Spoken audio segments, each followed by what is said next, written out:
Yes, Let's sir. get ready to rock. All right, let's go. What's good? Y'all are tuned in to the Off the Top podcast, the premiere episode hosted by yours truly, Kill, my brother Yao G's. What's going on? Yes, Let's sir. get ready to rock. All right, let's go. What's good? Y'all are tuned in to the Off the Top podcast, the premiere episode hosted by yours truly, Kill, my brother Yao G's. What's going on, Yao? What's up, man? How you doing, kid? What's going on, man? How you Man, feeling, bro? everything is good. B, how can I complain? We've been talking about this podcast forever. We setting it off. So I'm excited. And I'm excited. We got my brother, our first guest for the premiere episode. My brother, the Illadelph legend, the owner of one of the most slept on albums that I consider in hip hop history, Many Faces. My brother Trey Lee. What's going on, good brother? Stop it. You're too kind, bro. You're too kind. All is well on this side, man. Just feeling the vibes and enjoying the family and all that good stuff, man. So glad to be here. No doubt, no doubt. Now, somebody out there, prayerfully, you rock with Apartment 5B. You may be saying, what's the difference between this and Apartment 5B? Here's the thing. Yao is one of the few people, and I know a lot of people, but he's one of the very few people that I know who I can go into depth about three topics. That's hoops, that's hip-hop, and that's sneakers. I'm talking about, we could sit here and talk about playground legends from Harlem, Philly, Detroit. We could talk about NBA, college, whatever. Like, there's times on the podcast, I'll be like, yo, none of y'all probably ever heard of this boy Marty Collins used to hoop for Temple. And yeah, I was like, what are you talking about, Marty Collins? I know Marty Collins. Like, so those are three things that we could always talk about. So the whole topic of Off the Top is going to be, I've got three questions for him about hoops, basketball, and kicks. He has no idea what they are, vice versa. So this is what we're hearing for the first time. So everything is going to be off the top. Yeah. Why don't you set us off? What's the first question you got for us? Okay. And what category are we going with first? We're gonna start off with hoops. You know what I'm saying? Being that scrimmages just started in the NBA, so right. I want to get some like that. I'm a big hoop fan. Everybody knows me knows that I play hoops still to this day. So my first question for you, Kill, is I want to know what's the first pro and or college basketball game you ever attended live? First pro game. Yeah. Here's the wild part, man. Nice. I want to say, yeah. He's taking me back. Off the top, I know my uncle took me to a Sixers game like back in like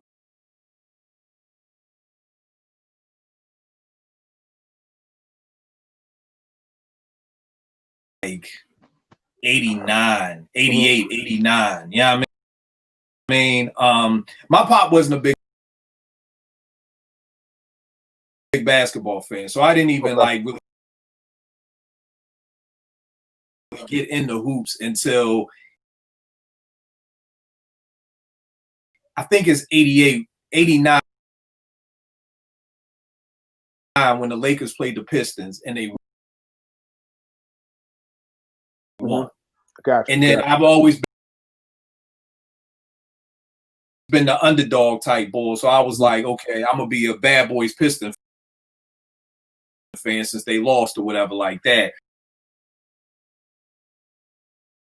So I want to say that, but I know offhand the after that was my mentor took me to an Atlanta Hawks game when I lived in Atlanta back in '97. He treated me to a game out there, so that was my first pro game.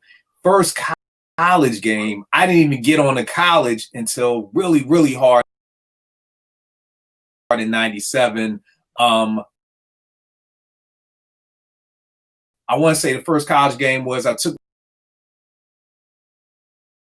Naomi to a Georgetown UConn game out here at the Verizon Center. And this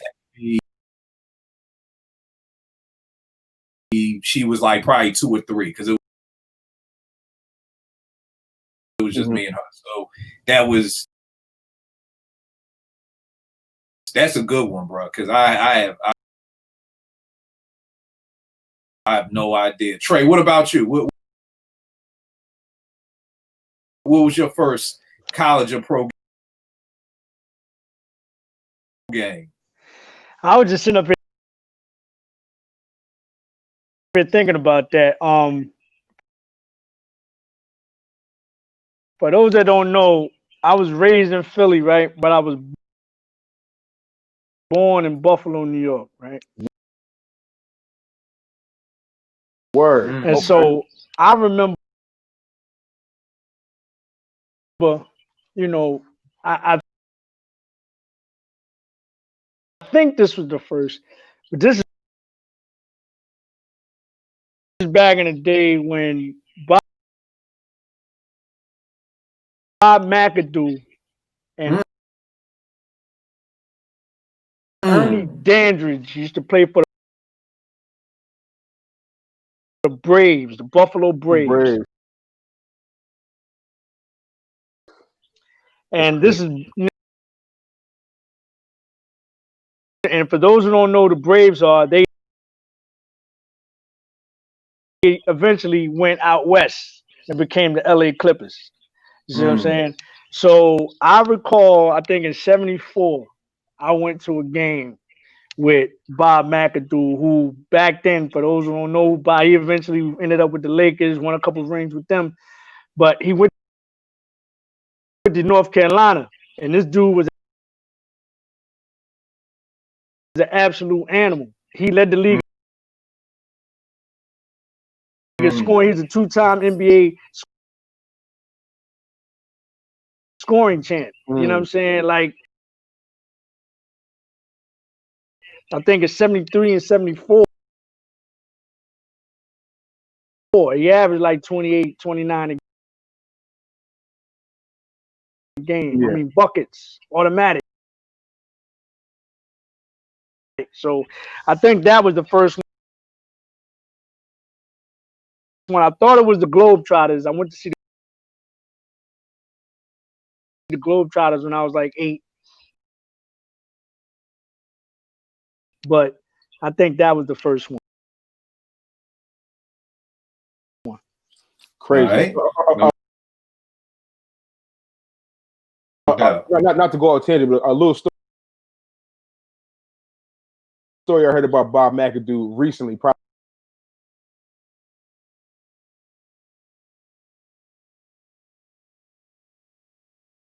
like the last 10 years. You know, he was assistant coach for the Miami Heat for a little while. Yeah, absolutely. And you know, there was a stretch there where I think D Wade was hurt, and they didn't really have a good year. And McAdoo, I think McAdoo's probably like in his late 50s, practicing with the guys. Practicing. Oh, so he's still in shape. Still in shape, and apparently was killing some of these kids one-on-one to the point where Pat Riley came from the front office and said, "Yo, listen, Bob, you gotta fall back. You're killing these kids' confidence." Right? I mean, like, relax.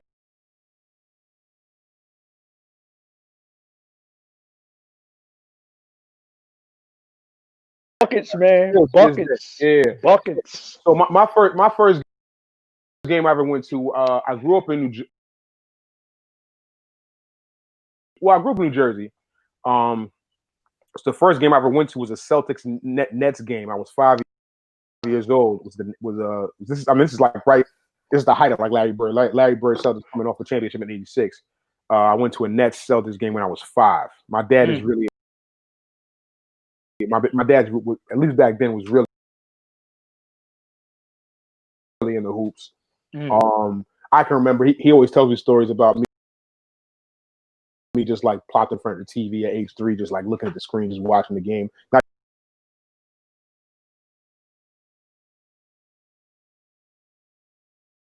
even sure what I'm watching. Just like I just couldn't take my eyes off it. You know what I mean? So when I was 5. My first college game,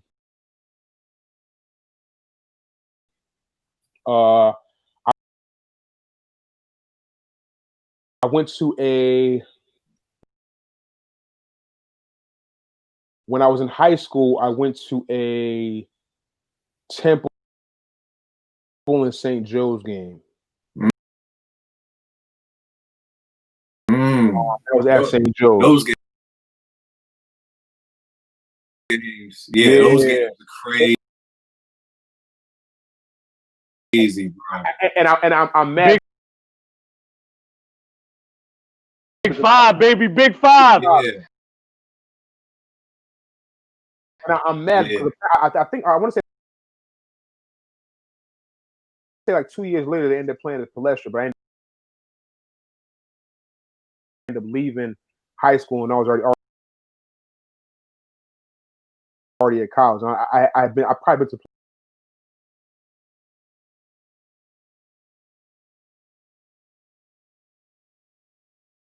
Palestra. Have I been to Palestra before? I think I've been to Palestra one time before. One time. So now, when you went to that game, was Delonte West? Were they hooping then? No, that was Delonte was when I was in college. This is like this is like right after like Lou Rowe. Not who was the Temple back then?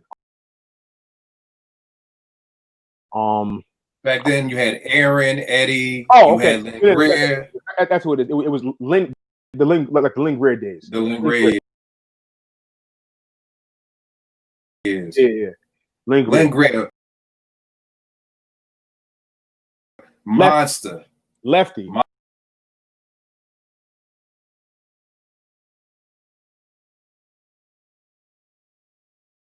Oh, Lynn Greer is crazy. Lynn Greer is crazy. People don't know about Lynn Greer. ENS out of Philly. Yes, indeed. Yo, could shoot the lights out. The only bad thing was he was an Iverson type boy. He was short. He really needed to be a two guard. He was a two guard in a point guard's body, and that just didn't translate at that time in the NBA. But and when he was at Temple, buckets all the time. Can I interject before we move on? Since you mentioned your first college game, I got it. I'd be remiss if I didn't mention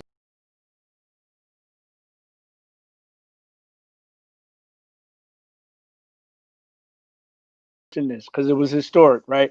But I didn't know it at the time. So my first college game actually was NCAA Final Four in Philly in 1981. And I'm gonna tell you the people that was in that building that night. There was Ralph Sampson. Oh wow. There was James Worthy. Oh wow. There was Isaiah Thomas. And then there was a number 8 seed out of Louisiana, LSU. That was like the Cinderella during that time. But I mean, come on, man. Ralph Sampson.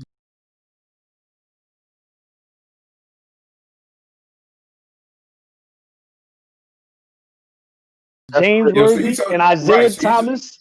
So you're talking Houston, North Carolina, and Indiana. No, we talking Indiana. We talking North Carolina, and we talking Virginia. My bad, Virginia. I'm thinking Ralph Houston, NBA. Yep, and so that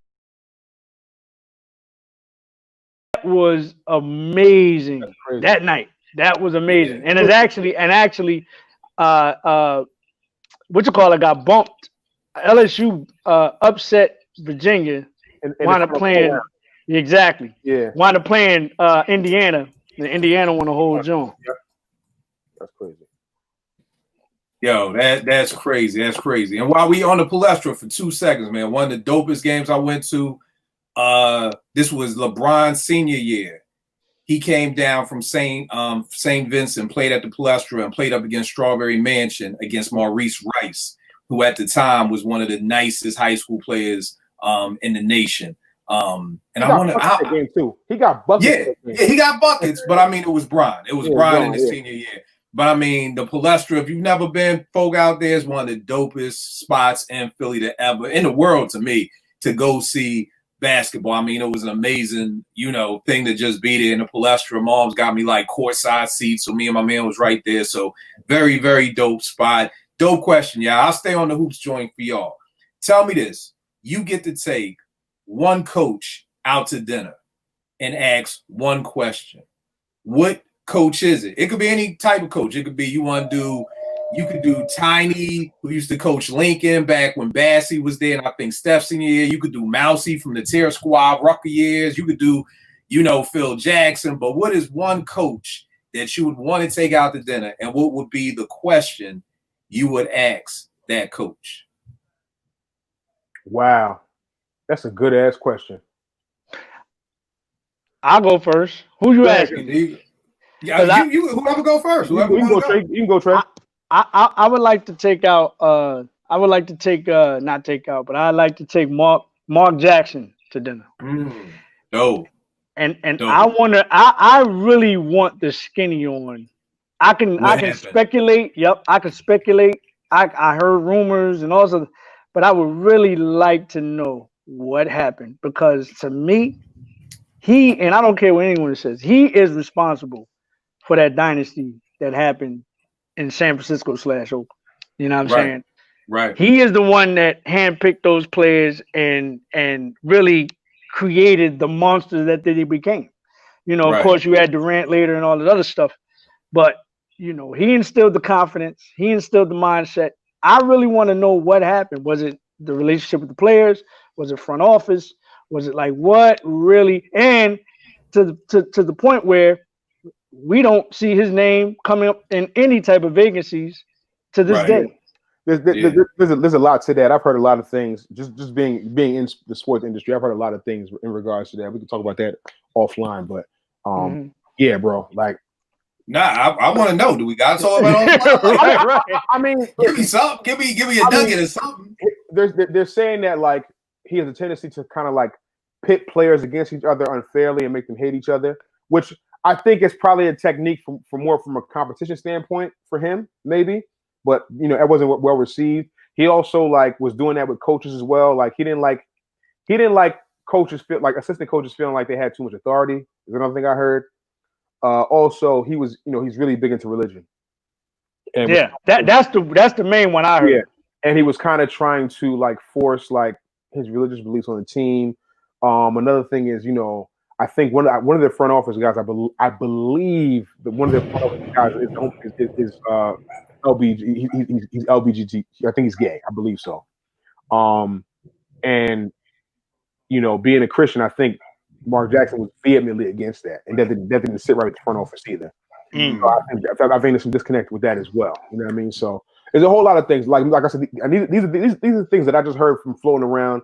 When you're in the industry, these things just kind of just pass through in conversation. You know what I mean? So you know what I mean. But like I said, and I'm not sure how valid these are, but these are the things that have been spoken about when his name comes up in conversation. So no doubt. Yeah, appreciate that nugget, man. Hey man, look, I do what I can. You know what I mean, for me, can I pick two? Yeah, go ahead, knock yourself out. All right, I'm gonna pick one. I would pick PJ Carlesimo, and I would ask him, what did you say to Latrell Sprewell? To make him want to choke you. Right. Quote me. I want the quote. I want the actual quote. Verbatim. I need it verbatim. Because fam, do you know what you have to say to someone for him to want to like wring your neck and choke you? Like Facts. that's like, what did you say to that man? I would like to know. I want to know. And, Pat, I would take Pat Riley out to dinner because we're gonna have a cool ass time, and I do need to ask him a question about why he decided to play John Starks so long in that game 7 against Houston. Yeah. I like, and it's not even no shade. I would just like to know the right. You know what I mean? I would really like to know like, what was the thought process behind it, because I know you always go down with your killers, but like it's game 7. You had a couple vets on the bench. Not Hubert Davis. You had Rolando Blackman on the bench. You know what I mean? He wasn't having a good game, but he was riding with his guns. But I would like to know like exactly what he was thinking during that moment in game 7. If I may interject, I think it's because he had a hell of a third quarter. No, he shot the light that third quarter. He was extraterrestrial in that third quarter. No, Trey, he wasn't. I'm telling you, not in game 7. In game 6. In game 6, John Starks was buckets, but he couldn't find the ocean in game 7. Yeah, that's what it was. My bad. I'm sorry. Yeah, it was game 6. It was game 6. Yeah, it was game 6. It was the buck. It was buck, and he was like 3 for 20 something in game 7, right? Game 2 for 18. That's 2 for 18. Yeah, 2 for 18. Yeah. That shit is inbred. That's a right there. Bruh. Yo, here's the funny part. I can't remember what book it was, but I remember.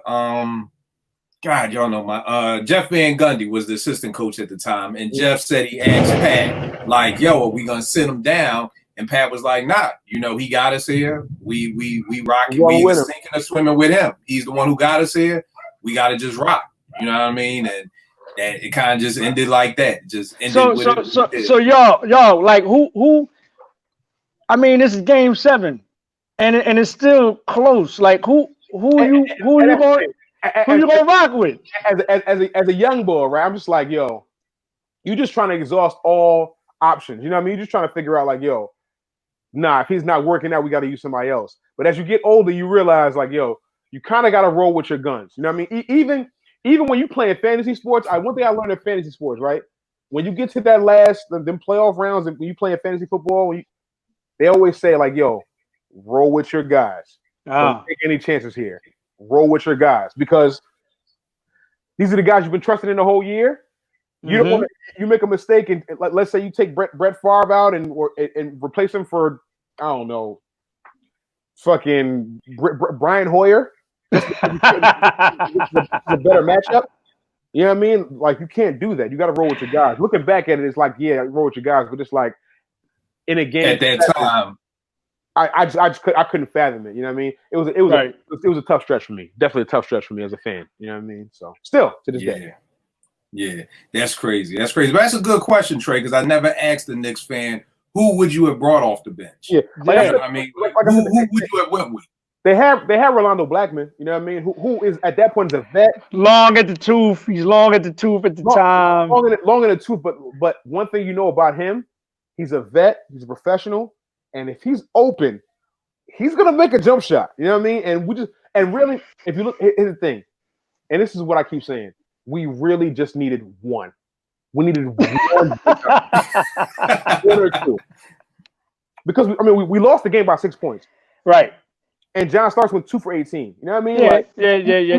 Y'all closed the gap at the end. You know what I'm saying? 1 or 2 jump shots to go during the game, just to make it like. All right, I blame that. You know what though? I blame that squarely on the shoulders of Pat Ewing. No, we're not doing that. We're not. I am. I have to. We're not doing. You know why? You know why? Because that's your leader. That was the point. That's your guy. That's your guy. Trey, here's the wild part, and I'll say this: it's not slander. It's just. I mean, Ewing is the guy. Like that's your guy. That's your guy. My thing is, we act like Starks was the dude, but he wasn't the dude. No, Ewing is your guy. Okay, and that's all well and good. I hear that, but if Ewing is your guy, are you making sure that John Starks is taking 18 shots during the biggest game of the year? That's the shit I'm saying. That's okay. So you going back to the coach then? Coach, and that's what I'm here's saying. but here's the thing. To me, it's Pat saying, nigga, calm the fuck down and get me the rock. I didn't want to say it. If the coach ain't saying it, it's like, Pat, yo, Starks, come the fuck you over think, here. Hold on, you think Akeem on the other side is like telling Kenny Smith, yeah, go ahead shoot the joint 18 times. I have heard plenty of stories of Pat in the huddle like, yo, get me the ball. And it was like, nah, listen, we're gonna roll with See, and that's Pat's fault. You know why? Because I'm like, what? What do you mean? No. What Pat you talking about? Pat Riley or Pat Ewing? Pat Ewing. That's Pat Ewing. Like, no, what? No, you're not. We're gonna what? Man. It's tough, man. See, this is the thing when we start talking about like the greats of the greats and the leaders and all this other stuff. You know what I mean? That was the only knock. The Knicks should have been a dynasty. But I always got to point to I don't believe that. Who was the leader?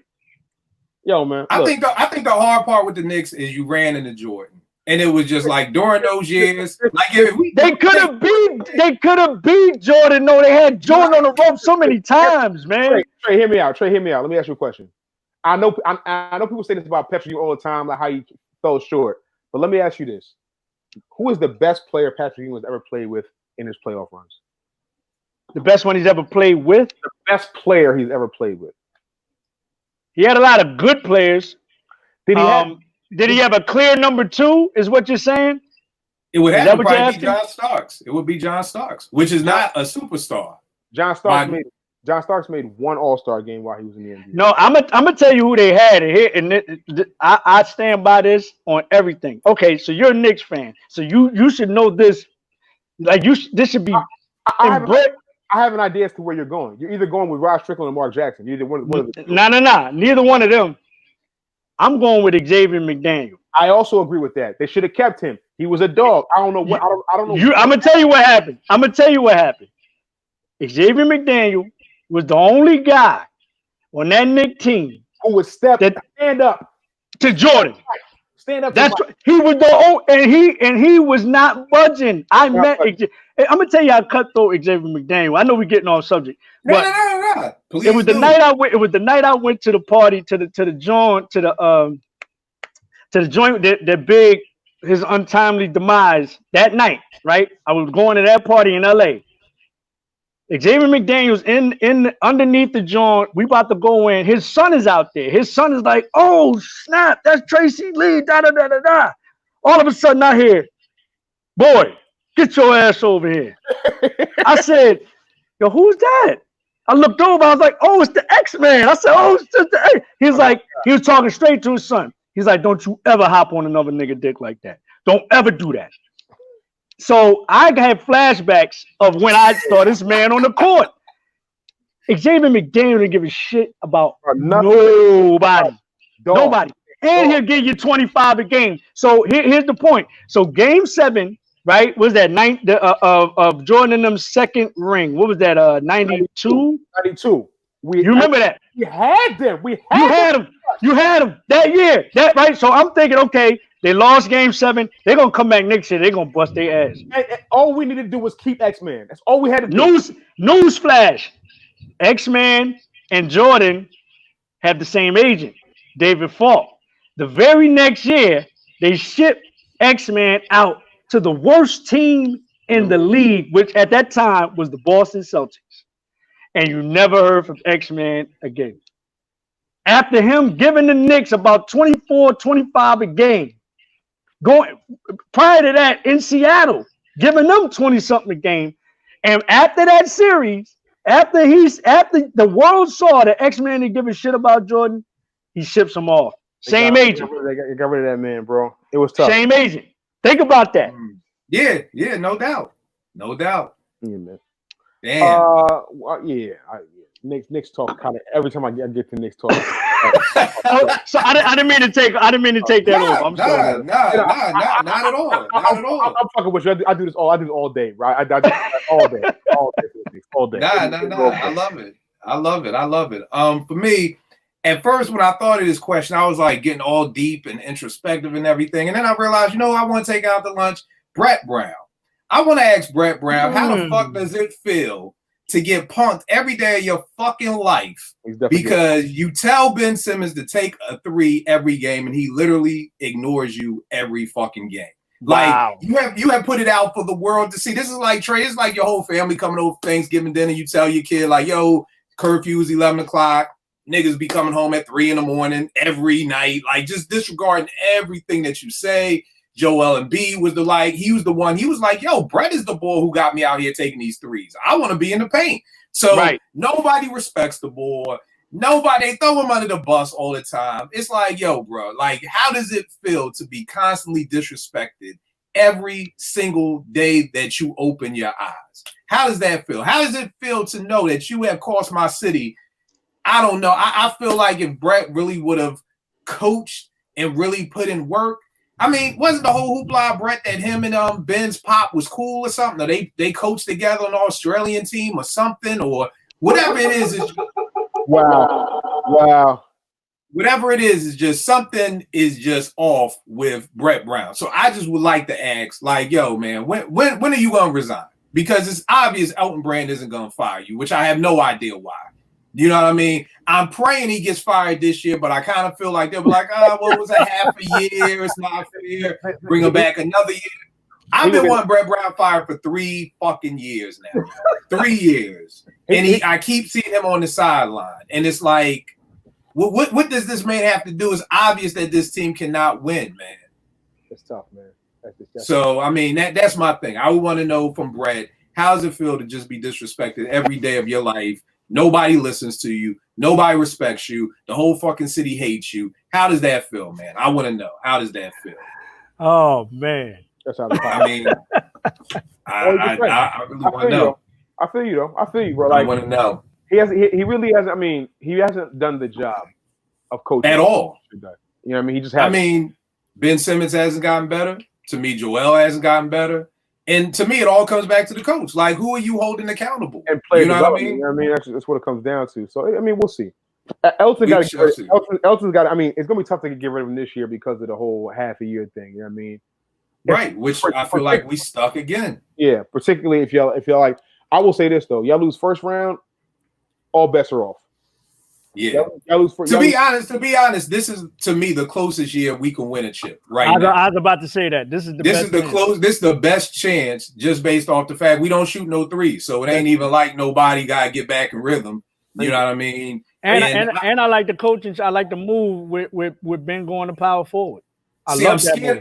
I'm scared about that because Ben's never played power forward. Ben doesn't have a post game. He's been a point guard his whole life. Well, we know that the game now is not really. It's a positionless game. So, but just the mere fact that you got another person on the floor that can actually spread the floor, shoot the ball. You know what I'm saying? And if he does go down there, that can get him, some touches down there because he's going to be better than probably 90% of the power forwards that are going to be guarding him, especially if they got to go out on the perimeter. You know what I'm saying? So I kind of like that move, and it creates more spacing. So now you don't got the 2 big guys on the floor. Even though Horford can shoot, he's not generally out on the perimeter. Now you got 4 perimeter guys, and Embiid got enough space to do work. You know what I'm saying? Right. If he stays his big ass down there like he's supposed to, and not play guard or shooting guard like he wants to. You know what I'm saying? My thing has always been, bro, you got to give me a double-double. Then you can shoot threes. I know that shit look cool, but you gotta at least give me 10 and 10. You give me 10 and 10, now you can go and try to roam and do what the fuck you want to do. He is unstoppable. He's unstoppable down there. I don't know why he doesn't understand that. Nobody can guard him down there. Everybody want to shoot threes, man. Everybody want to shoot threes, man. All right, yeah. What's your next question for us, man? What category we going with? Our next question, we're gonna go hip hop. All right. All right. So there's a Philly cipher going on. Oh, I got 4 of the toughest Philly rappers of all time. Cipher big rappers. You got Siegel. You got Black. You got Cassidy. You got Petey Crack. Who Who gonna have the best verse walking out of there? One verse apiece. We're gonna do the paid in full beat. Don't look any further. Dennis Edwards. Okay, gotcha. I say this for me, man. I say this all the time. There's no knock on Thought.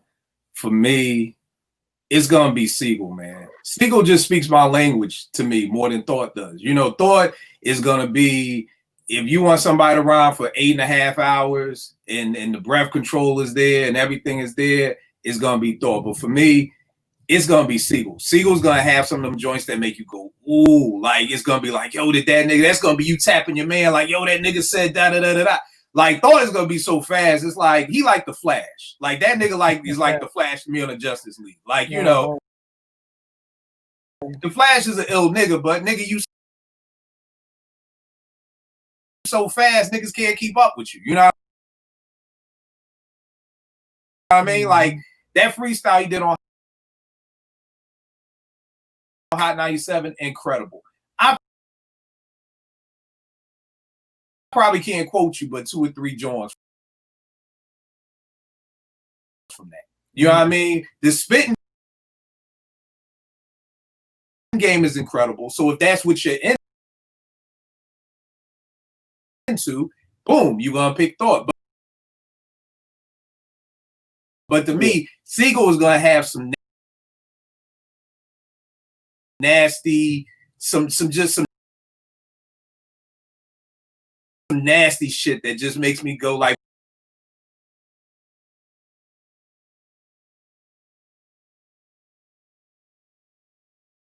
what do you say on one of the joints? I'm built for the truck, but I look good in the coupe.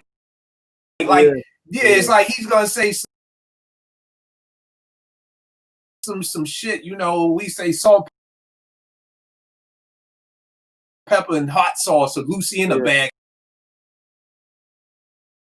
of chips. He's gonna say that hood shit that takes me back to Ogon Avenue in Philly. That's gonna make me understand that. Thought is gonna black out. Cassidy, we talking Cassidy 98 Battle Freeway Cassidy. He's gonna hit you with some crazy bars. I think Cassidy hit you with some shit down. I think Cassidy's still in pocket right now. I know people them last two battles I seen in Cassidy was not very flat.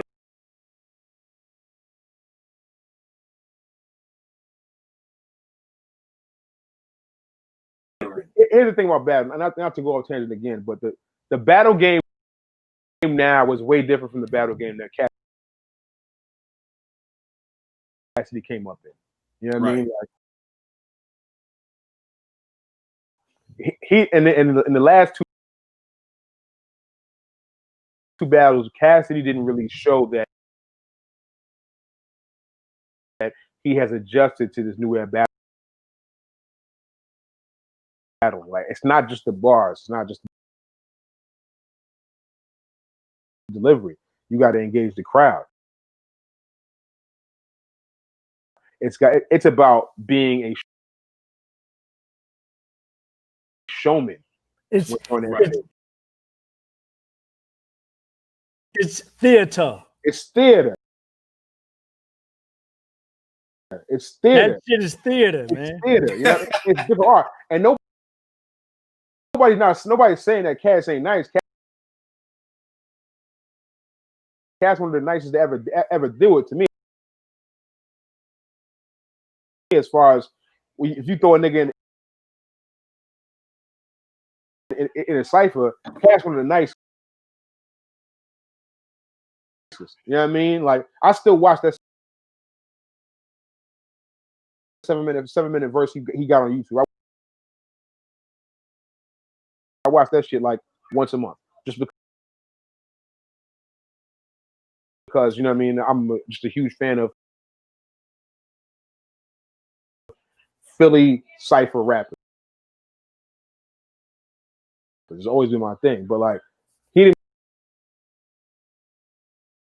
adjust well to that new battle. So I mean, of course, he got smoked. To me, I mean, I don't know if it's like I don't know why people even trying to like take up for him. Like took the L. It is what it is. You know what I mean? But plain and simple. Plain and simple. Yeah. So I got Beans. Trey, who you got? I got Thought, man. I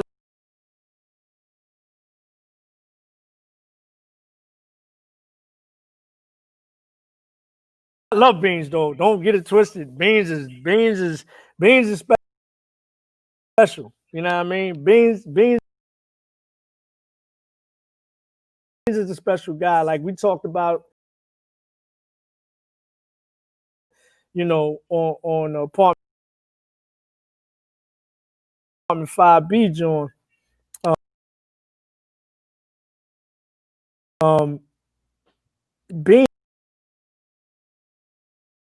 Beans started a wave. You know what I'm saying? When you influence, you know, people like that, man, you're special. Beans is special, but yeah, Thought is he's one of maybe about three MCs that I know that have come from my era or before and actually gotten better. Yeah. This dude is, and how do you get better from back then? Like he was treacherous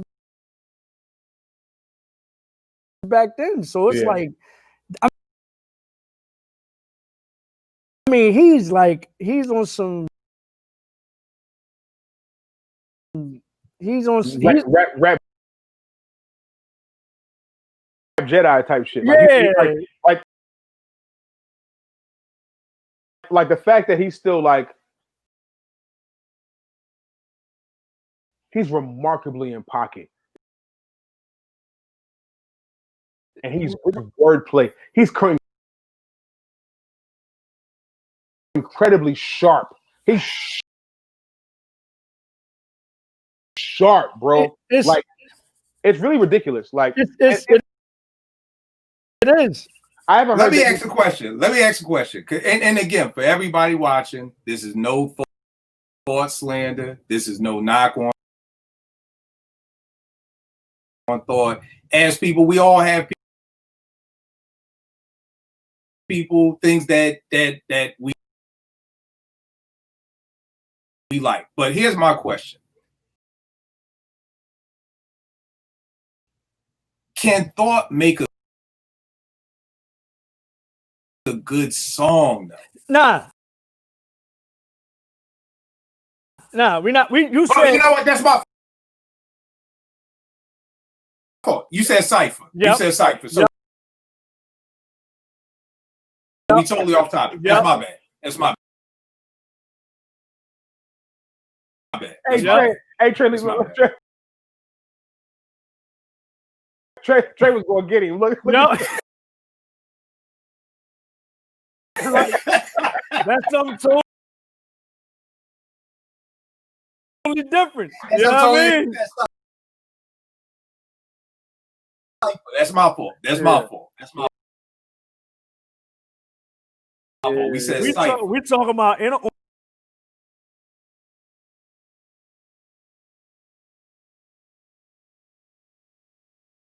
I'm imagining. Right. I'm just imagining. We somewhere on Broad Neri in a circle. Right. And you're right. You're right. Yeah. And Cash just doing it. You know what I'm Yeah, saying? you're right. You're right. You're right. In the bubble gooses and the Timbs and you know what I mean? Like I'm picturing that and just and I'm I mean, and I'm like, woo, with the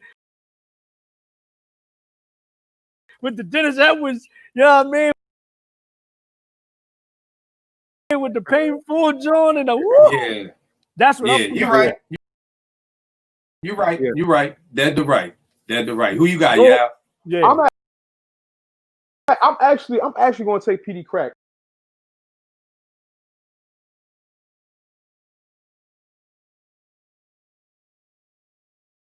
Here, bro. I like that. I like that. For me, I just feel like to me in cipher raps, I don't think there's not too many guys in the world who do that better than PD Crack. I truly feel that. Like the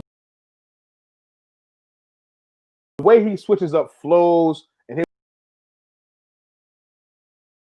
his wordplay and his voice, like it's just, not only that, also it all depends. It also kind of depends what order he's in, because I feel like if PD was to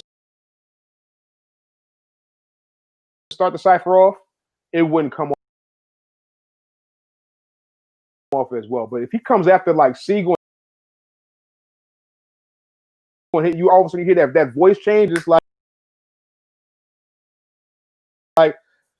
it's PD Crack. And all of a sudden it's like, now I'm hyped. Precision flow for him, yo. Just like Common every single time, you know what I mean? And his tone cuts through. It cuts through. It cuts through. You know what I mean? So, and it's all clever, like slick nigga bars. You know what I mean? Like I fuck with that's my era. Like him, right? You know what I mean? Like slick nigga. Like I'm that nigga, but I'll still pop off on you. You know what I mean? Like right. Yo, here's the crazy thing. If y'all can see that Welcome to Crack's House, that mixtape right there, I was just working out to this last night. If folk out there are like, yo, PD, like what? I'm telling you, go to this Crack, welcome to the Crack House. Crack House is tough. And Crack Files is tough too. Just in case for anybody out there like PD, because I know there's somebody who's like PD. Because if you're not a real digger, like you're not gonna really even know PD like that. But PD is a problem. Honestly, Petey was supposed to be that next bull. Yeah, but he got locked up. That's the reason why Def Jam hung on to that. That's the reason why Def Jam put some money and put him more features and all that kind of stuff because he was going to be that bull. Yeah, it's funny. The one thing about Philly rappers, man, we get locked up a lot. And that's the problem. Yeah, you know. Roscoe P.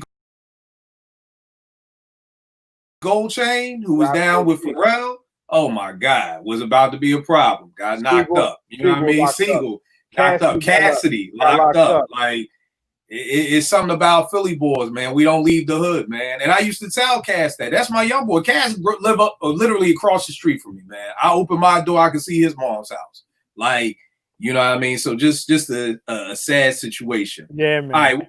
With hip hop, let me go to this because I actually got 2 questions for y'all. Let me ask y'all the first question.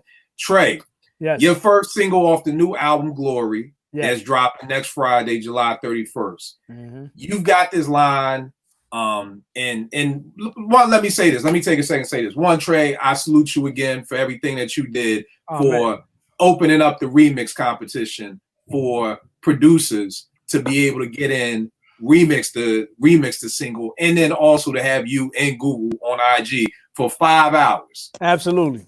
Critiquing every single remix, giving really great constructive criticism, not just nah, I was all right, next one, like literally taking 10, 15 minutes for each remix. So I want to thank you for that. No problem. I did a remix. I had my brother Yao here jump on it. So he's got a piece of his verse I want to talk about. But your verse, you say, when I look at my daughters, I see Breonna Taylor. When I look at my daughter's eyes, I see Breonna Taylor. Yeah. That verse hit me because, of course, I have a daughter too. But sure. Where did that line come from? And I mean, I can guess where it comes from. But when you're writing, how did that? What made you take it there with that line about your daughter's eyes?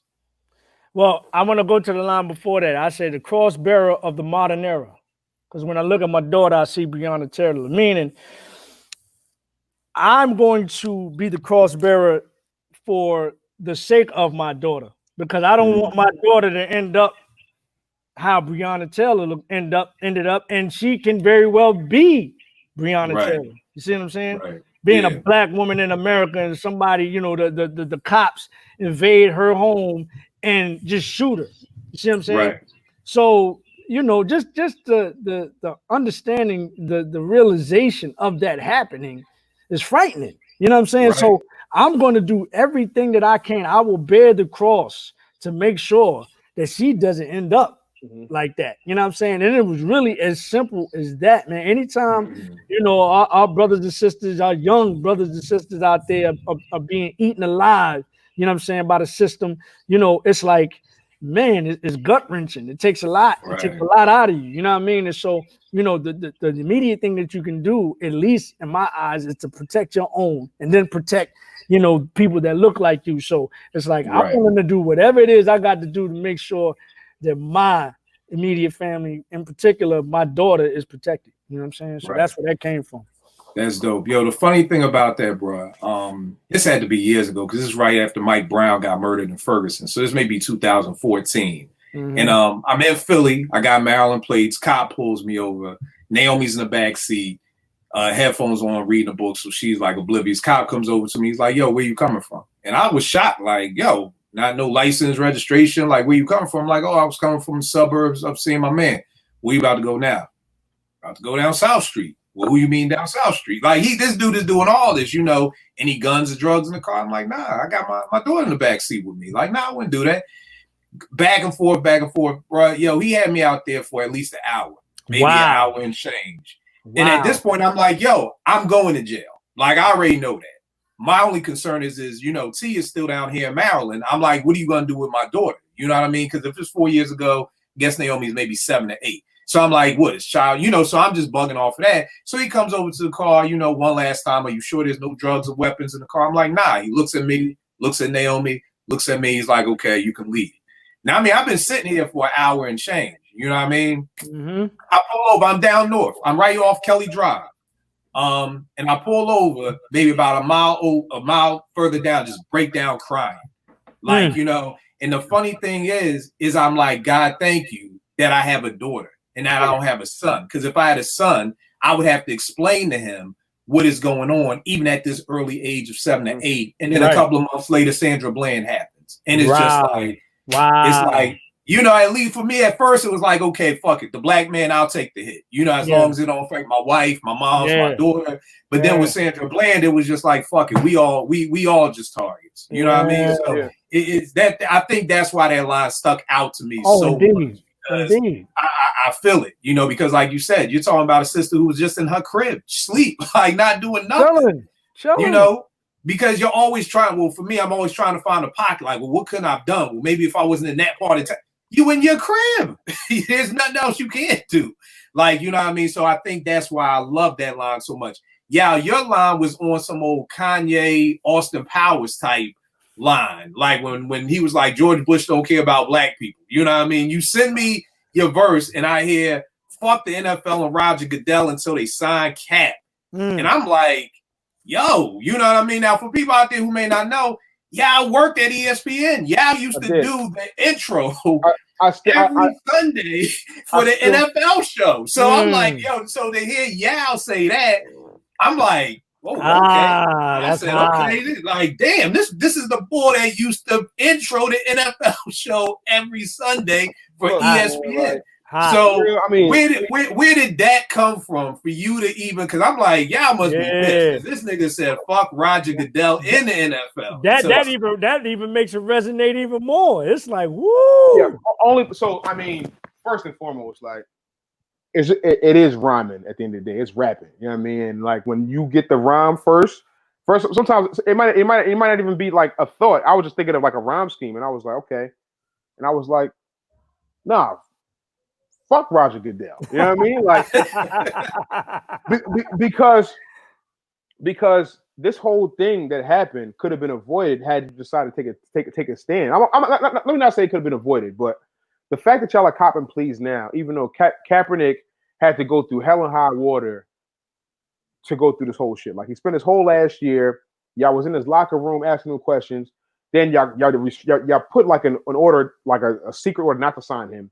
Stay away from the guy. Then you guys realized you guys were getting bad press. You decided you were going to give him a tryout in which he couldn't have his own people there, couldn't have his own media there to tape it. Right. So you guys were going to finagle this thing to make it seem like he wasn't ready to play. So you guys have been like finagling the system to try to make it seem bad. And all of a sudden, when all of this shit happens and the country's in unrest and all the rest of the leagues and the teams are coming up with statements, you decide, oh, you know what? We're really bothered by what's going on here. Right.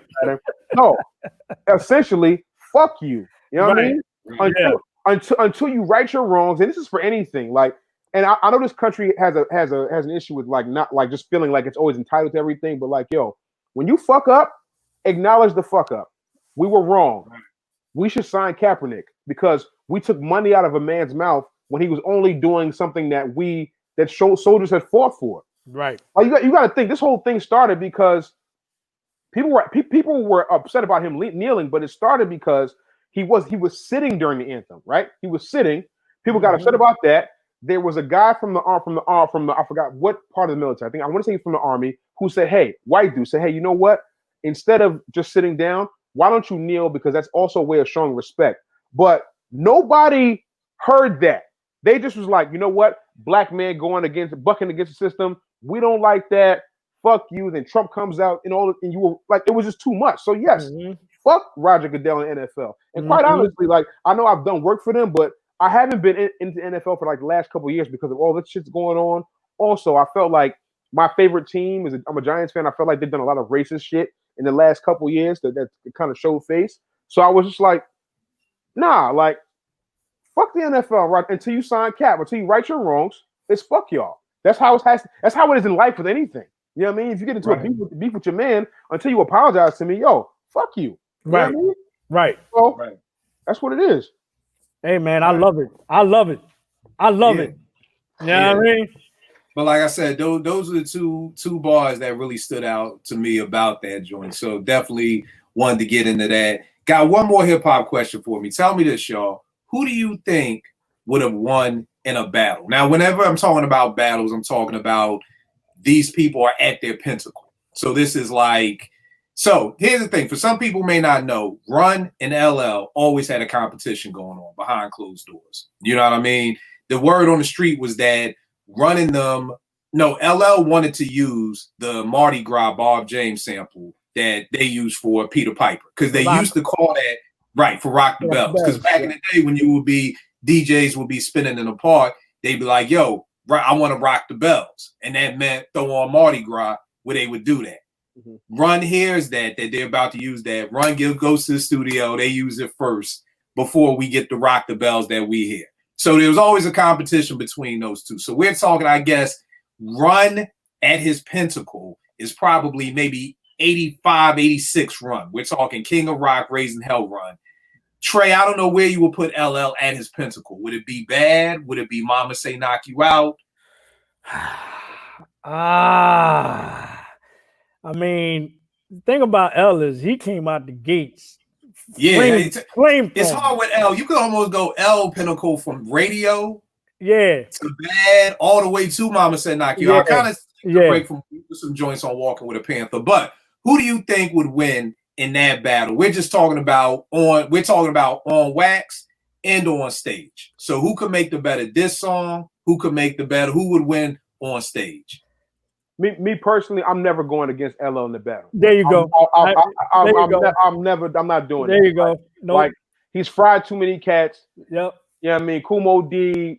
You know what I mean? Ice-T, Hammer, Cannabis. Even though some people would say, but I still think he fried Cannabis. He fried Cannabis, but I mean, if you feel like Cannabis won, the reasons are valid. You know what I mean? And I get that, but it ain't like it's not a wash. Right. You know what I'm saying? It's polarizing a little bit. People are one way the other. So I get it.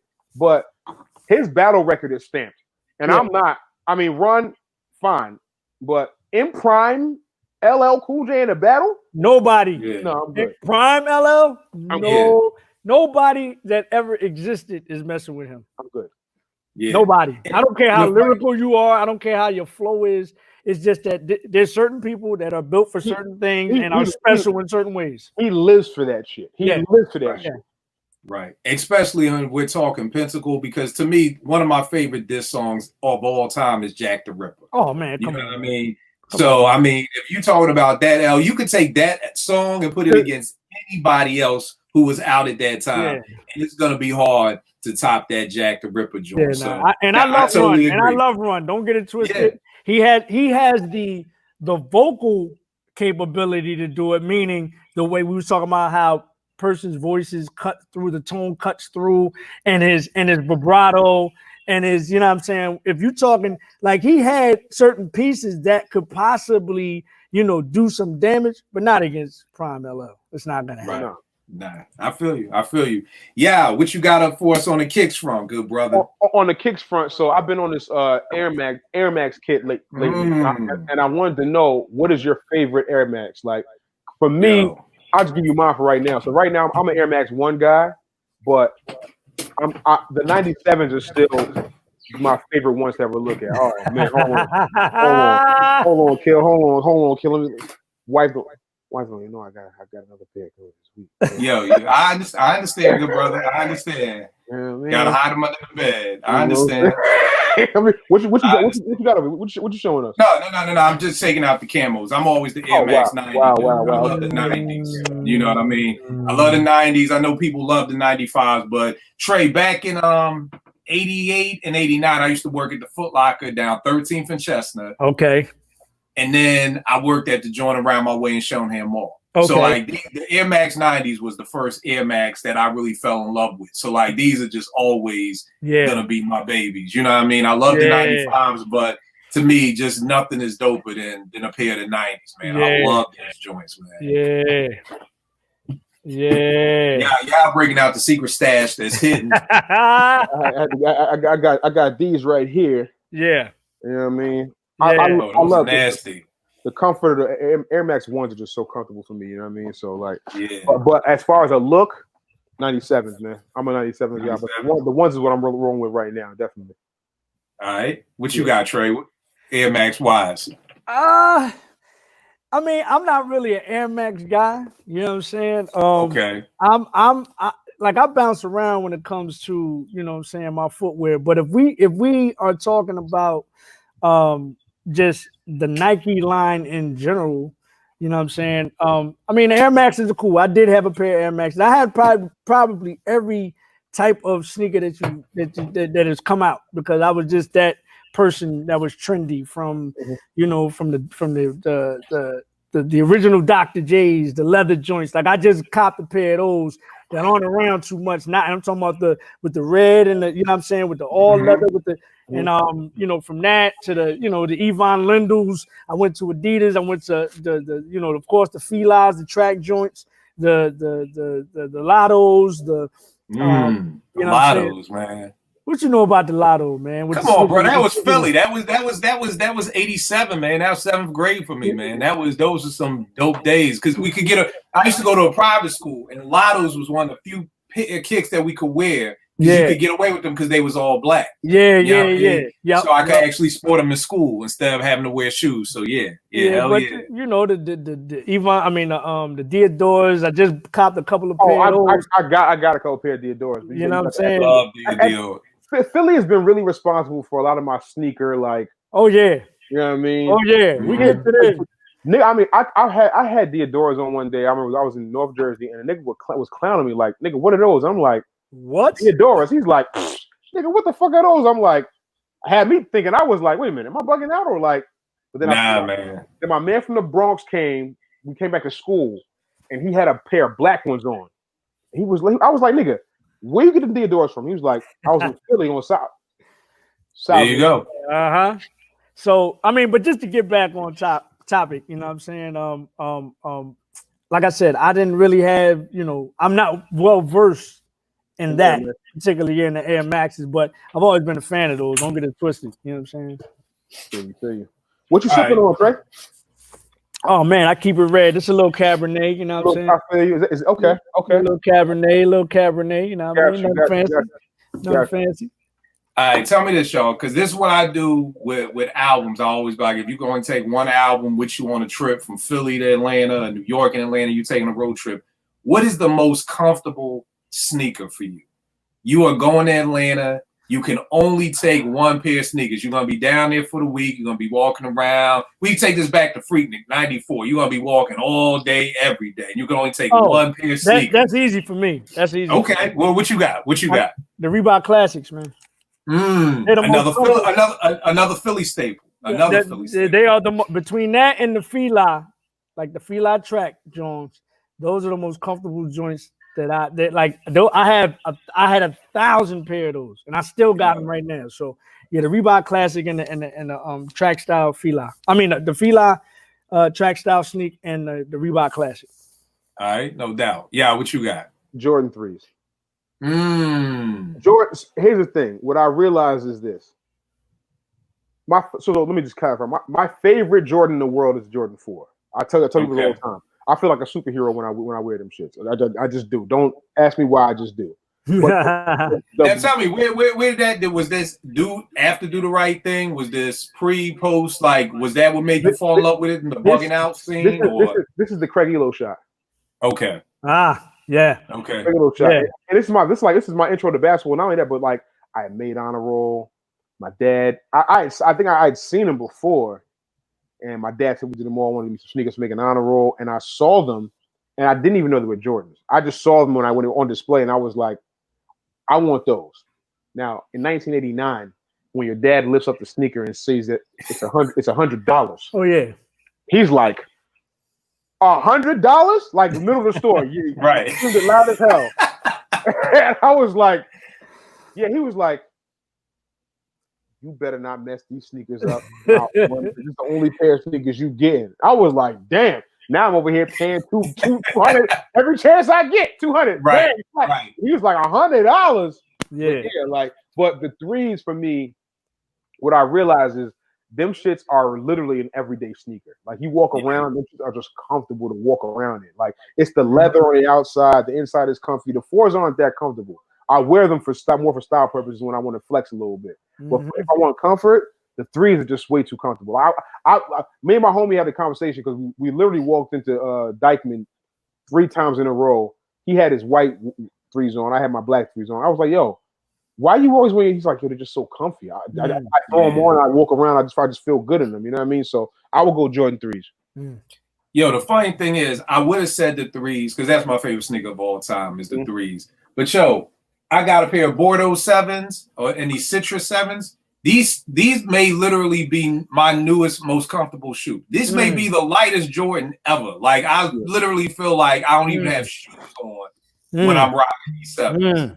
So I gotta go with these, man, because these are just super comfortable. They look dope with a pair of shorts. You get your jeans to lay on them right. Like you can't go wrong with a pair of 7s. And they just comfortable as fuck, man. Like I said, these are just super comfortable. My Bordeaux 7s got a rip in them, so I had to throw them away. Got a rip like literally on like the side, like just a gash in them. Right? They were no good. How that happen, yo? How that happen? I don't even know. I looked down one day and I was like, "What?" I was just, I was sick. Like, what? So, you know, I was on YouTube trying to figure out all type of damage, trying to figure it out. It wasn't like none of it was going to work because it didn't cut on the thread. It was like just a gash. I'm not sure if it's because like I got a bunion on my right foot, so it might have stretched it out a little bit. You know what I mean? But so I went on StockX to go look and see how much they were, and I was like, yeah, I'm never getting these again. You know I mean? They were like $800-900, and I was like, yeah. For what, the Bordeaux? Bordeaux are up there. At least last time I checked, they're up there, bro. We gonna talk when we end this. Offline. I got something. I got something that's about to change your life, good brother. Thank you. I'm ready for it. Ready for it. All right, y'all. Now this is what we want to get into. You know, we chatted about hip hop, hoops, kicks, everything. Trey, this new album. Yes. Glory. Tell me about this album, bro. Tell me where it came from, because we were talking not even a month ago, and there wasn't an album, or maybe 2 months ago. There wasn't no album, right? You know, then you hit me like, "Yo, I'm done the album." I'm like, "Yo, my nigga, you didn't even have. We weren't even talking about this." So just give them everything about Glory. Where is this coming from? What sparked it? What did it? Man, okay. But before I get into that spiel, I was really trying to get this to you before this for this broadcast, just so you can live with it before I got on here, just to see your reaction after you've heard it. But nevertheless, it really started, you know, me and Jiz had formulated the track, or should I say Jiz formulated the tracks, and I had sequenced it, you know, prior to COVID, right? We had already had the tracks laid out, how it was going to sound, all this other kind of stuff, you know, because the first intention was to write it like a book. I wanted everything to flow together, you know what I'm saying? But then COVID hit right before I could get my pen to start. So when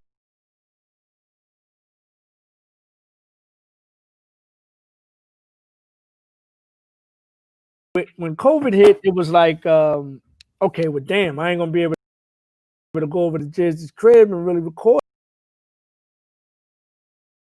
it, because, you know, we in, you know what I mean? We quarantine,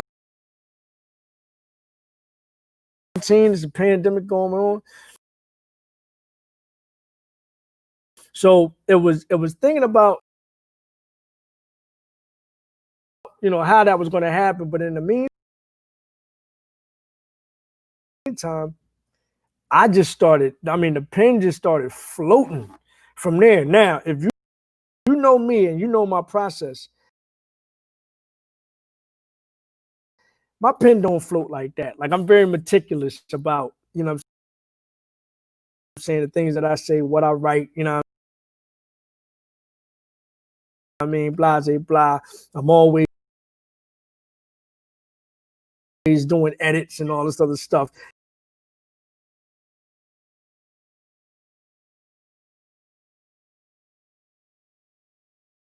You know what I mean? Just being over cautious before it actually gets to the public.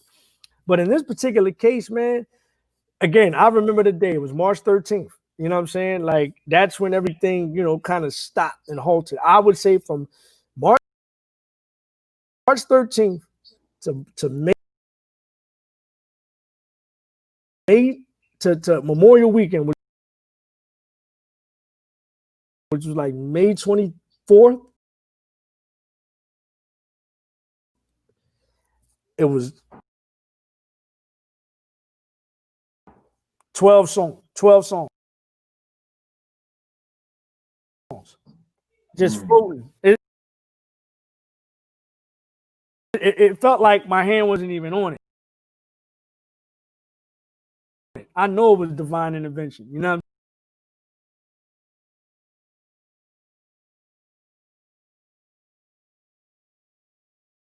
I'm saying?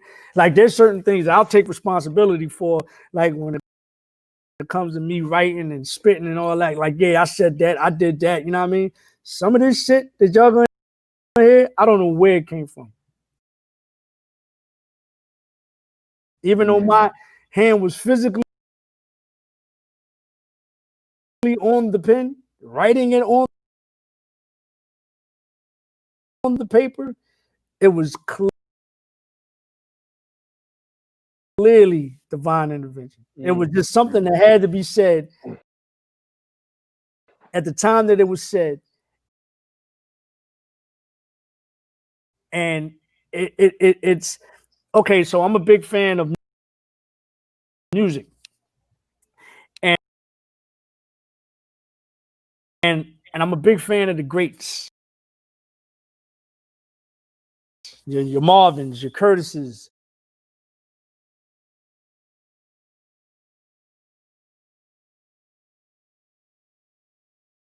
your Stevies, and the thing about those cats, not only are they geniuses, but they always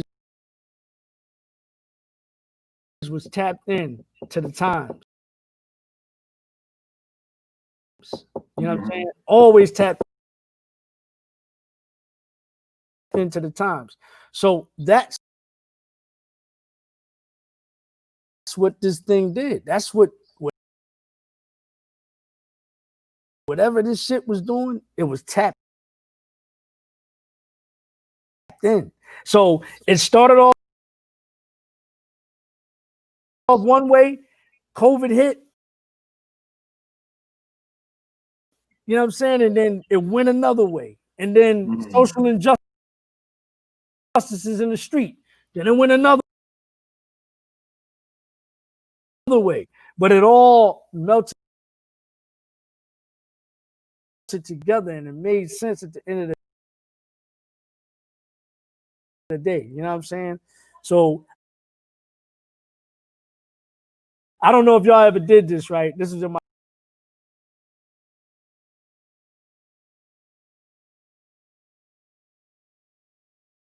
my college days, right? Used to get drunk and fuck with a Ouija board, right?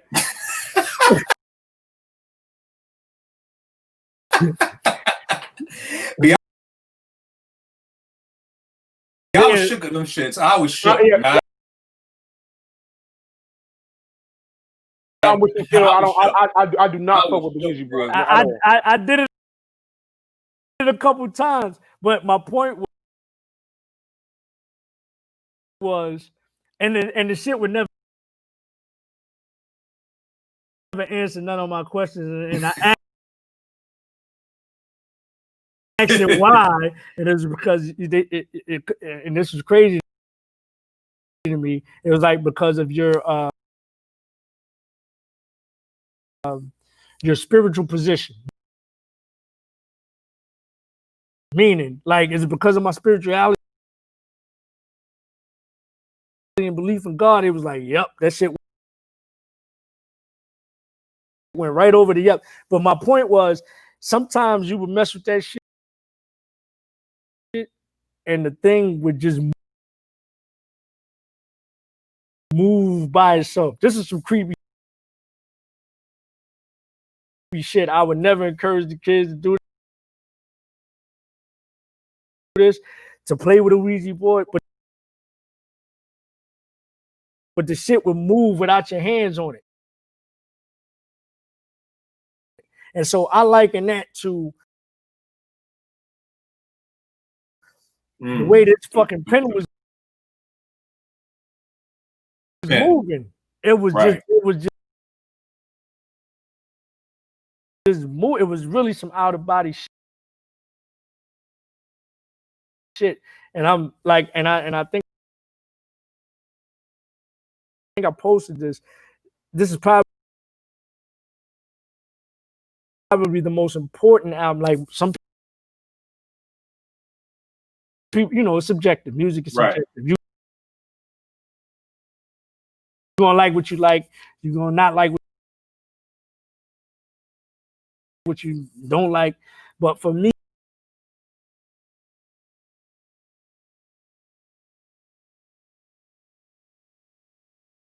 it's the most important album at this juncture in my career. You know what I'm saying? Just based on where we are, you know what I'm saying, and where I'm thinking that we're headed to. You know what I mean? So but I mean, we cover all bases in this joint. If you know, you're a thinker, we got that. You want to party, even though it ain't no clubs open and shit, we got that too. You want the streets, we got that too. You know, it just goes in, but that's just my MO. Going back to the first album, Many Faces. This is what we do. You know what I'm saying? So but it's cohesive at the same time. So I'm extremely proud of it. So that's what happened, bro. 2 months. Now, did you have the beats while you were writing, or it literally was just okay? Yes. You had the beats. We tracked it out, and we had a sequence. We had the tracks sequence before I even put a pen to paper. So I had already had the soundtrack in my head. You know what I'm saying? Like, just listen to this shit over and over and over and over again. So I kind of knew, you know, the mood that I wanted to capture, because I already had the background to it. So it was like, going from this story to this story to this story to this story, how are we going to connect it? Well, I already got the foundation laid because I got the music to it. So what are we going to talk about based on the music that I'm hearing? You know what I'm saying? And that was my job to do that. So again, it was 12 songs, actually 13 songs, because I didn't tell you this. I think I did Mighty Kill. We put out Sheesh. Yeah, we did it. We put out Sheesh, and then I did a couple of new bars for the new Sheesh that's on this album. So it was like, you know, everything was written, again, 12 songs, 13 songs in a 12-month period. And then I gave it to Jizz, and then he just worked his magic. Like, this is what you guys do, Kill, producers. You know what I'm saying? And the neat thing about this was, for the first time, well, I'm not gonna say for the first time, but this is the first time that I've done so many songs where I've actually recorded all of my vocals on my end. So going back to how are we gonna get this done? Well, I had to record everything on my end, you know what I'm saying, through GarageBand and my Focusrite. And I got the microphone here. This is my studio right here. You see this little 8-ball on here? I am in an open basement, unfinished. Right. No booth, no nothing. But this baby right here, because of this piece right here, it feels like you're in a booth. So it was just me. I had bought a brand new computer because I didn't want nothing to distract or deter, because on my other joint, which still works, too much shit on there. So I was like, I'm going to buy a computer specifically for my music. I'm not doing anything else on it. You know what I mean? Right. So I bought a computer, bought that. I already had the Newman for years, quality mic. And I recorded all my vocals on this side and then sent the sessions over to Jizz, and Jizz worked his magic on that side. And the rest is history. You know what I mean? All right. No doubt. I got a question. I see you had Eric Roberson on the album. Yes. You know what I mean? People up here don't know that Eric Roberson. So first of all, really, how did that hook up end up? And also, I'm not sure you know Demo, his backup. Yes, absolutely. I got a couple records with Demo. So the circle gets smaller. Yeah, yeah. So definitely. So yeah, I want to know how that come about. You know what I mean? What's your relationship with Eric Roberson? Yeah. You know what I mean? So yeah, just touch on that for a little bit. All right, so I'm about to give y'all an exclusive. So check it out. This shit funny, yeah. You heard it, Kill. Yeah, I told you. Okay, this so me and E, we went to school together. We both went to Howard University. You know what I'm saying? E, I'm a little older than E. I came in 88. E came in 92, either 91 or 92. But we've always, from the time we met, you know what I'm saying, we've had, crews, you know what I'm saying, at Howard University. One particular crew is called Power Move, right? So in Power Move, there are different groups. There's myself, who was the solo MC. There's One Step Beyond, who's a 3-man group. Yo, Trey, to this day, I just got One Step Beyond, bro. Yeah, this is one of my favorite hip hop groups, and they never was signed, B. Really? I'm dead ass, man. Always right there. I mean, Puff, they was around when Puff and was signing big. Like Puff was on them. You know what I'm saying? Matter of fact, Sophia Chen, who was with Jive Records at the time, when Tribe Called Quest and all of that, like Foosh niggas, like they were always that close. And they was about to get signed to Universal at the time too. Kill Speak on One Step Beyond, man. And again, if you've heard Many Faces, Stars in the East, they're on that joint. Yes. And that is incredible, bro. Incredible. Yes. Yo, Trey, here's a funny story. I don't mean to cut you. Here's a funny story. You probably don't remember this. Rap Sheets had a demo contest at Howard one year for the hip hop conference down there. And they played Stars in the East way back then. Yeah. Wow. No. What's the Stars in the East? I want to say it was, man, because I had so many of y'all demos back in the day. Sure. But y'all, I don't know what that One Step song is. They sampled "Kiss of Love" by Sade. "Kiss of Life" by Sade. Oh, that was crazy. Yeah. I can't think of the title. But that was great. Yo, yeah. All I can say is this group One Step Beyond, bro. Incredible. Literally one of the dopest groups I've ever heard who never got signed. I feel like if they would have got signed, they would have been right there with all the greats. Not just kind of at the bottom of the barrel. They were both incredible. They were like EPMD. I don't even know how they like EPMD meets Artifacts. Like it was just I don't even know together, but I'm sorry, Trey. But whatever you say, One Step Beyond, I'm just like, it's all good. But they were a great influence on me. So getting back to Eric Roberson. So Eric Roberson, we were expanding our crew. So a lot of people didn't know that I could also sing, right? So myself, Eric Roberson, this other cat named Eric Willis, my brother Eric Willis out in LA, my man Kevin, my man Dwayne formed a group called Mad Props. And so, again, we met at Howard, then wind up doing stuff musically, and then wind up forming a group. I mean, the group was so serious it almost got we almost got signed by Chris Lighty. They came to a show that we was doing, and the wild shit about that is it came to the show that we was doing. We ripped it down, and then they called us to the hotel room, and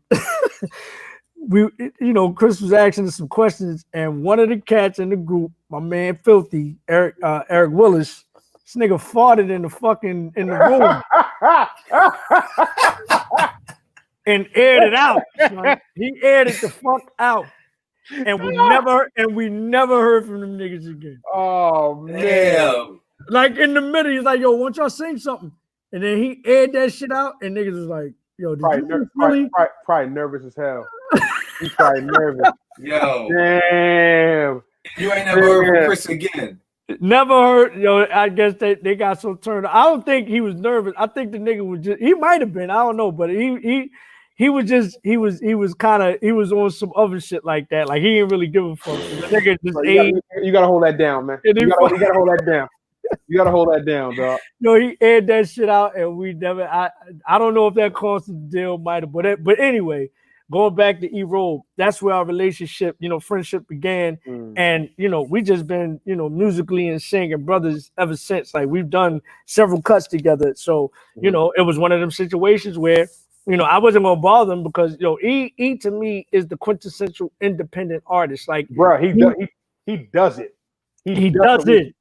You know what it is. Exactly. You know what it is. Like you talk about. He's the model that I follow after because I tell him, I call him up, be like, I'm watching your every move, son, because you do it the right way. You have your people that follow you everywhere. He's got a loyal team. He's got that fan base is so loyal. It's bro. Crazy. It's crazy. And his show isn't. I didn't seen his shows. I didn't seen that boy about after you see one motherfucker one time, it's like all right, I get it. Right. Maybe twice. Yeah. No, you gotta go. It's an experience. It's not even a show. I've been to 5. See, 5 Eric Roberson shows. I honestly. I've been not looking at it now. He's the artist I've seen most of my life. See, that's what I'm saying. It's an experience, because the first time Demo invited me to the show, and I was just like, "Yo, the show is fucking dope." You know what I mean? Next time Demo was in town, I brought my homeboy. Next time Demo was in town, I brought my wife. And he was at SOBs, he was at BB King's, and I'm just like, "Yo, these shows he puts on are outstanding. Like he'll freestyle, the show. He'll tell the audience like, "Yo, give me 4 words," and I'll put a song together right then and there on the spot. It's ridiculous. Like he just did a Jack and Jill show online, and I'm telling you right now, for all the artists that are trying to do this is the virtual world that we live in, and this is going to be the norm. So the days of you think you're gonna go to an arena with 10,000 people in them, it ain't gonna be no time soon for that shit. So you're gonna have to step your game up. This dude did a show for Jack and Jill.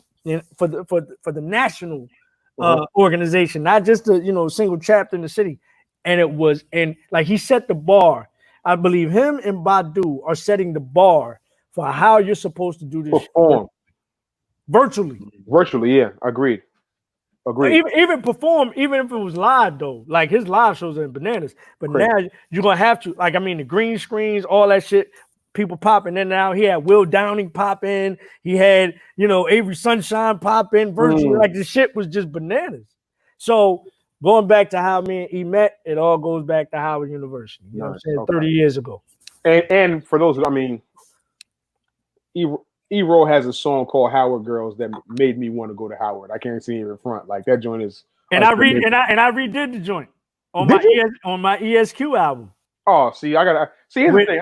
Let me tell you something, Trey. I didn't even know that you were still rapping. Yeah. One day, like a year and a half ago, Kill was like, "Yo, I linked up with Tracy Lee." I was like, "Tracy Lee? Like, your hair cut for Tracy Lee?" I was like, "Yeah." I gave him a haircut. I said, "You gave him a haircut?" He's like, "Yeah." He's like, "Yeah." He both still rapping. He got albums out. I'm like. What? I was like, what? Like, this is crazy to me. So, I'm gonna dive into the catalog.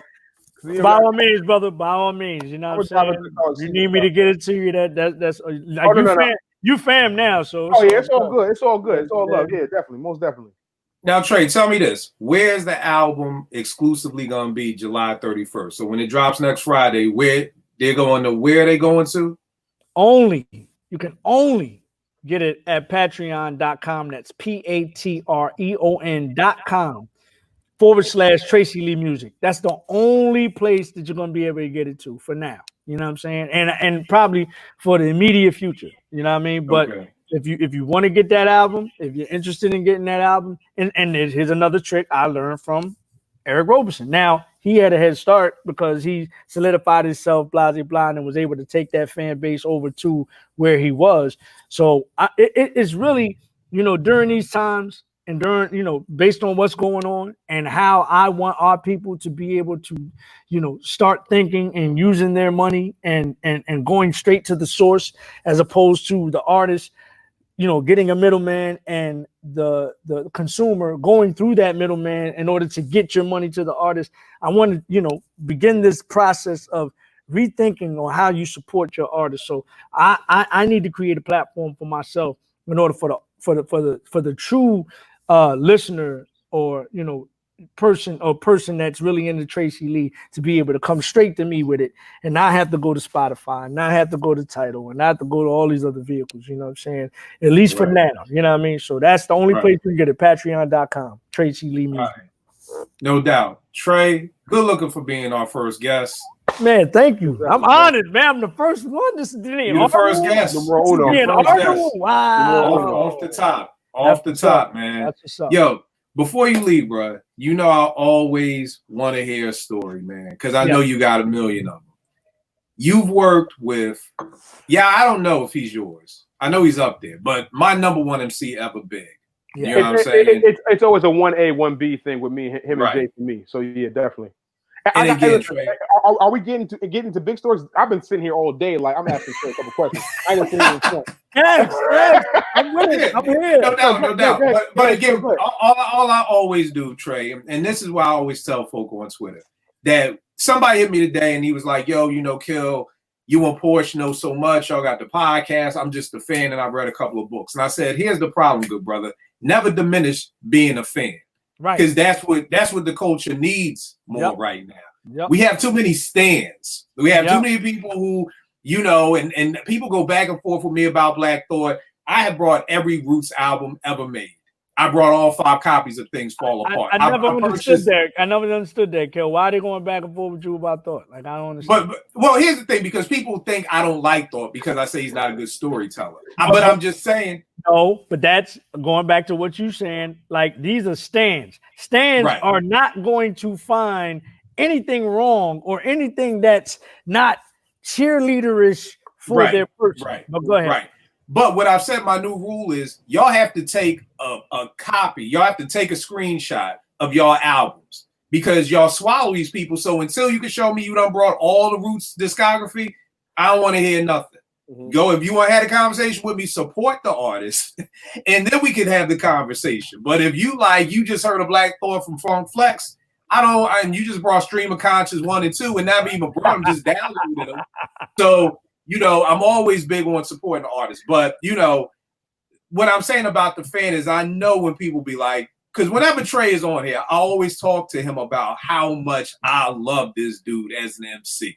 Mm-hmm. You know what I mean? And I know people are like, can we get off Trey's dick? This happens every goddamn time. This is the thing. We grew up in an era where if you fuck with somebody, you fuck with them.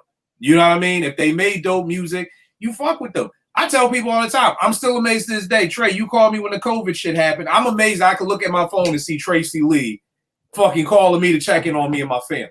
Hey, you know what I mean? Like, that's dope to me. You know what I mean? So I'm saying all that to say that I always say there's only a handful of MCs. And I don't even know if it's a handful. I think it's kind of only Jay and you who kind of went toe-to-toe with Big. Mm-hmm. You know what I mean? Like, and was right there. How did that even come about, bro? And I mean, we've been through the whole situation where how it came about, but how were you not intimidated? Like, I feel like I would have been shook. Like, if you put me in the studio with, like, I guess, like, I don't know who it is right now, like a Jake One. I think Jake One is just an incredible producer. Like, I would be shook to sit here and, like, program drums. Like, how did you go into the studio with a 96 Big who is, like, Prime. This is prime Big. This is prime. This is like prime Mike Tyson. Like you about to spar with. You about to spar with prime Mike Tyson, and you didn't drop the ball. Like what was your mindset of how do you go in there and do that, man? All right, so y'all, you said Big and J is your 1A, 1B, right? You go back and forth, right? Yep. So say your phone rings right now and it's Jay, and he says, "Yo, I heard that verse you put on Trey Joint. Yo, I'm gonna fly you out to Cali. Once you come, I'm trying to, see what's Say up less. with the record. Say less. I'll be there shortly." Right. So this is your 1A, 1B. Mm-hmm. I know it ain't in real time, but what would be your mind state once you got there in the studio? I would literally, honestly, from the time I got the call, I would be locked in on a verse, on lines. I'll be coming up with lines as I'm getting ready to get in the car to get on the plane. I'm on the plane, just come up with lines, and as soon as I get in, I'm sure me and Jay gonna have a chat for about 5-10 minutes. B gonna start playing, and I'm gonna have to just be locked in and zeroed in on this verse. You know what I'm saying? Okay. Period. That's how I would approach it. You know what I mean? Right. So, but in other words, you wouldn't be intimidated. No. First of all, and listen, I'm a big believer in this, and this is with all things, sports, rap. I could be scared, but you're not gonna know that. Okay. You're not gonna know that. Gotcha. I could be scared. Like there's been times I've been on the hoop court and be like, damn, I gotta go against a dog today. Yeah. But you're not gonna know that. Mm-hmm. He gonna see me like you're gonna respect me. You know what I mean? Because you're a competitor. And just like rap and just like basketball, as soon as the ball it's a hoop game. As soon as he plays the beat, oh, this is rap. I gotta get to it. You know what I mean? This is like it's the same thing. I'm sure a nigga like Jay would see me in my process and respect it. You know what I'm saying? Just like, yo, okay, we're gonna talk for a little bit. I gotta act like I'm not enamored by you. Yep. You know what I'm saying? Even though I right here, me Dizzy in my face right here, I would be like, I'd probably be shitting my pants, but he would not know that. I'm not gonna let him know that. You know what I mean? I can't. Because at the end of the day, you're a competitor. No question. And not only that, but like I want to have a better verse than Jay-Z, yo. Like, you know what I'm saying? Like, because you're a competitor. That's what it is. So that essentially was my approach. Mm-hmm. And to take it a step further, I'm a little older, right? I'm actually older than Big. You know what I'm saying? I'm older than these cats. Like I just to put it in context, I started rhyming in 82. I was 12 years old. I was actively trying to get deals since 85. Mm-hmm. You know what I'm saying? Sending demo tapes and all that. So by the time 96, 97 rolls around, it's like I'm already seasoned and been seasoned for the last 15 years. Yeah. So I feel like all these cats is getting on before me. Like, how the hell they got on? How he get on? How he get his deal? Right. I felt the same way about Big. I felt the same way about Jay. I felt the same way about all of them because I was rhyming. I felt like I was rhyming and ill way before they were. So when I get in there with Big, I understand, what's going on. I understand who he is. And it's an honor and a privilege because he is at the top of the food chain. He is at the time the illest cat that's out there on the streets and in radio. You know what I'm saying? So, that and as a matter of fact, I'm humbled by the fact that, he wanted to do a record with me. And I think he's partly responsible for me actually getting signed because Mark Pitts, who's the cat that actually signed me, you know what I'm saying, who is responsible for the Chris Browns and the J. Coles and the Chris Ushers and all these other cats of the world, you know what I'm saying, and manages Big at the time, is playing my demos while Big is in the car, looking for that cosign other than D-Dot, who actually brought me to the table. So he's listening to the records with Big, the demos, and Big is like, yo, your man is nice. You know what I'm saying? So, I'm humbled by it. That's crazy. I'm sorry. Yo, what?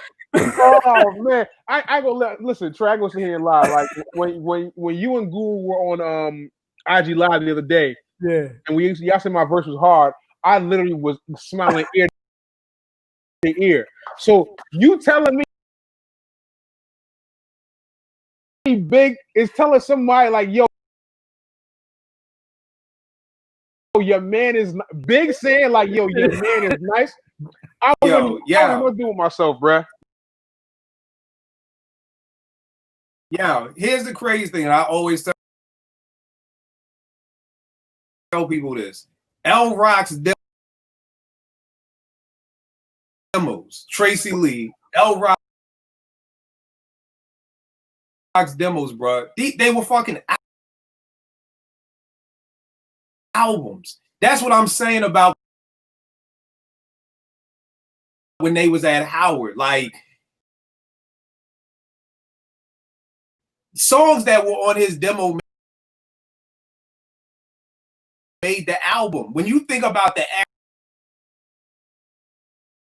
average MC who's coming up in the 90s, yeah, their demos aren't even worthy enough to be close to be on the album. But this is what I mean about their demos. So it was like they were already making albums without a label, without an A&R, without none of that, with no big name producers, and nothing. The beats was crazy.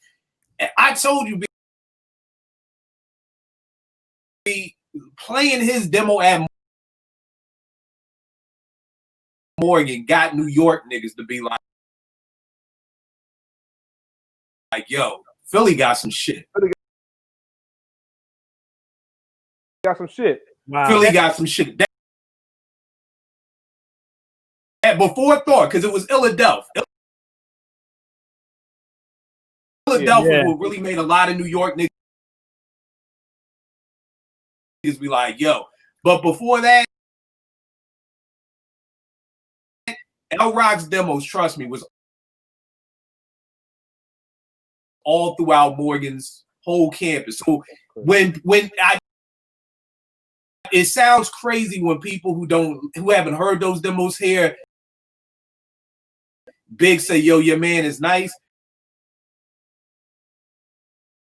It made all the sense in the world. Because those demos were album worthy. That they made the fucking album. Like that's the moral to the story. Like songs in the East, or living on the edge. These were demos that made the album. You know what I mean? So the rugged one. Yeah, I mean, yeah. So all that to say, Big said you're nice. Your man is nice. And so I'm humbled by that, because this is, again, he's at the top of the food chain. But at the end of the day, like you said, y'all, when you get into the studio and when you get into the booth and when you hear the beat, when you hear the track playing, it's all right. I know who you are. I see the Coogee. You know what I'm saying? And I see all that. We having discussions. You telling me, you giving me all these jewels about the game, and it's greatly appreciated because I need that, man. You didn't have to share that with me. So I need that, and thank you. But at the end of the day, and as now, okay, I'm the elder statesman here because nigga, I got you by a year or two. Mm-hmm. I'm about to eat you alive. You know what I'm saying? But we're gonna make a great record. No but question. I'm an MC first, and I can't. It's my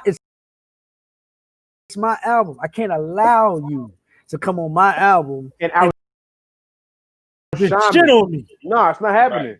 It's not happening. You're not gonna do that. I don't care who you are. You're just not gonna do that. You know what I'm saying? Like we MCs at the end of the day. I love you, but we MCs at the end of the day, and so you have to put your best foot forward. I don't care who it is, and I don't care where they are in their, you know, as far as their skill level. I'm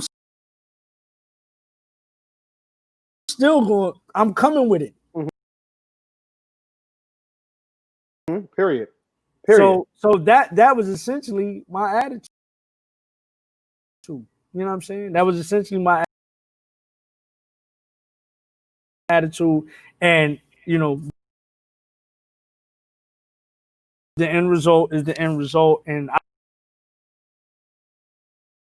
thank Big immensely for that, because he didn't have to do that. You know what I'm saying? There's a lot of cats that wouldn't do that even now. Oh yeah. I'm not rhyming with him. Nigga ain't got no track record. He ain't ever. You know what I mean? Like, nah, I'm not doing that. Another thing is I feel like just Big just like to rhyme. I just feel like if he fucks with you, he's like, I just like the rhyme. So let's rhyme. You know what I mean? Like, yeah, it was a sport to him. Yeah. But here's the thing. Here's the other form of flattery that I must say. There's a lot of people that say that those bars on that record are probably Big's best bars ever. Dog, I was just about to say that. I was just about to say. I tweeted this shit today. Today, because there's a stretch in there where he's like, I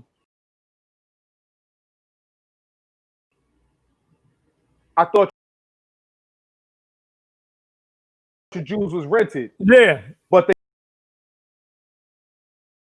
they wasn't. Yeah. So run them, cousin. It's like, yo, it's like, I was telling niggas like, yo, there's certain shit about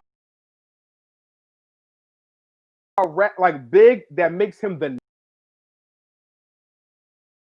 natural. He's the natural. He is you know what I mean? He's the natural. Then what he said after that, he was like, I could chill, but my heat doesn't. It's like, nigga, yo, what? Ran up in your shell about a dozen. About a dozen. You ain't see Big like Frank White. Yo, and that's the thing. It's like, so I tell killers all the time, there's no format with Big. Nope. There's no like structure. Nope. You know what I'm saying? It's just like, wait, nigga, like that bar is not supposed to rhyme here, but you completely switched it. and made the half bar. I was like, it's like a puzzle for this nigga. He's like just placing the pieces. You know what I'm saying? So I tweeted. I'll tag you in the tweet because I tweeted today. I was like, this is what I'm talking about with Big. Like nobody can do this. Yeah. You know what I'm saying? Like, yeah. And so that just told me that you felt like, based on I'm gonna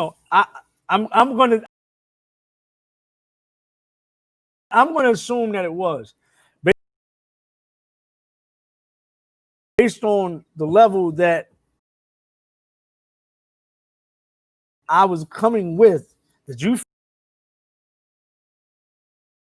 felt like, especially in that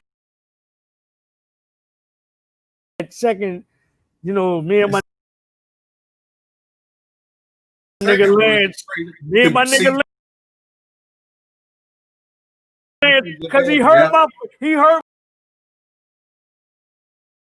my footsteps, so he's like, oh, this nigga's not playing. He's not playing. Me and my nigga Lance, and he started going. Hey, yep. Here's the thing. I love the first verse more. I love Big's first verse. I love the first part of Big's verse. First part of the song from Big more, but the second when he started blacking about like. Yeah. I know what that was. But if you was in the studio, I'm telling you where that was coming from. That was coming from, like, again, when somebody, when you playing ball, right, and somebody is like giving it to you, and you got the skill set to be like, all right, this nigga's not fucking around. Yeah, I got to shut the nigga down. I got to shut the nigga down. I got to get back in the bag. That's exactly where that second, because it was personal. Yeah. Listen to that second verse, he got personal. It started releasing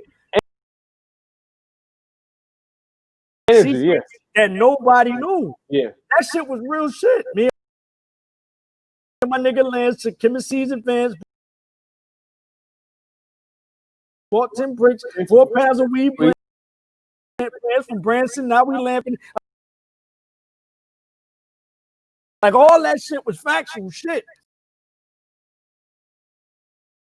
that nobody had ever heard before. 4 plants from Branson. I wonder if Branson's still around selling weed, bro. I like he just did a documentary. Right, I call Trey. It's a documentary on Netflix. I'll check it out tomorrow. And he mentions this session that we're talking about. That's crazy. Talking about Big cannot. He couldn't start that session until I brought that shit over to that Tracy Lee session. That's crazy. You see what I'm saying? That's crazy. That's crazy.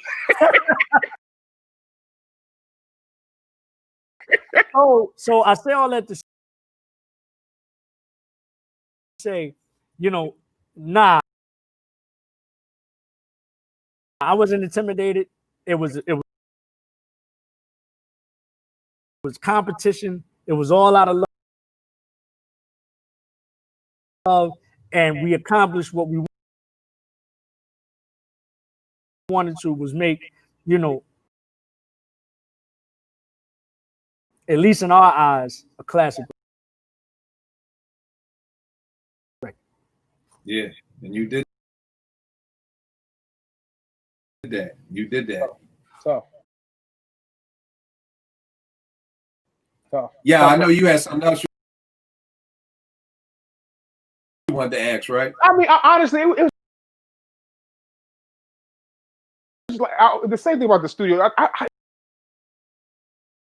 It's just, I was sitting. It's gonna sound crazy, but yo, what did Big order to eat? What was he drinking?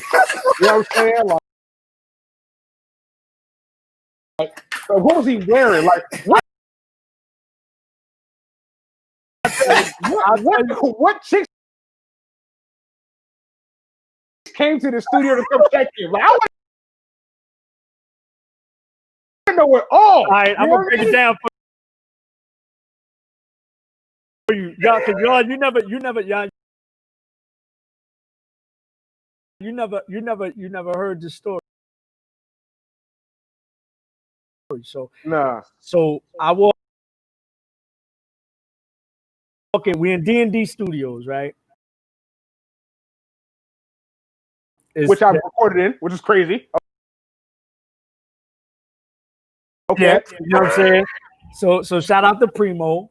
I know Big and them is already in there before I get in there. So when I say Big and them, I walk in there, it's Big, and it's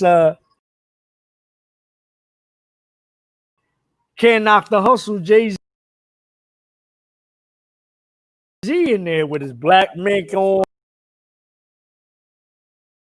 I knew he was going to do that.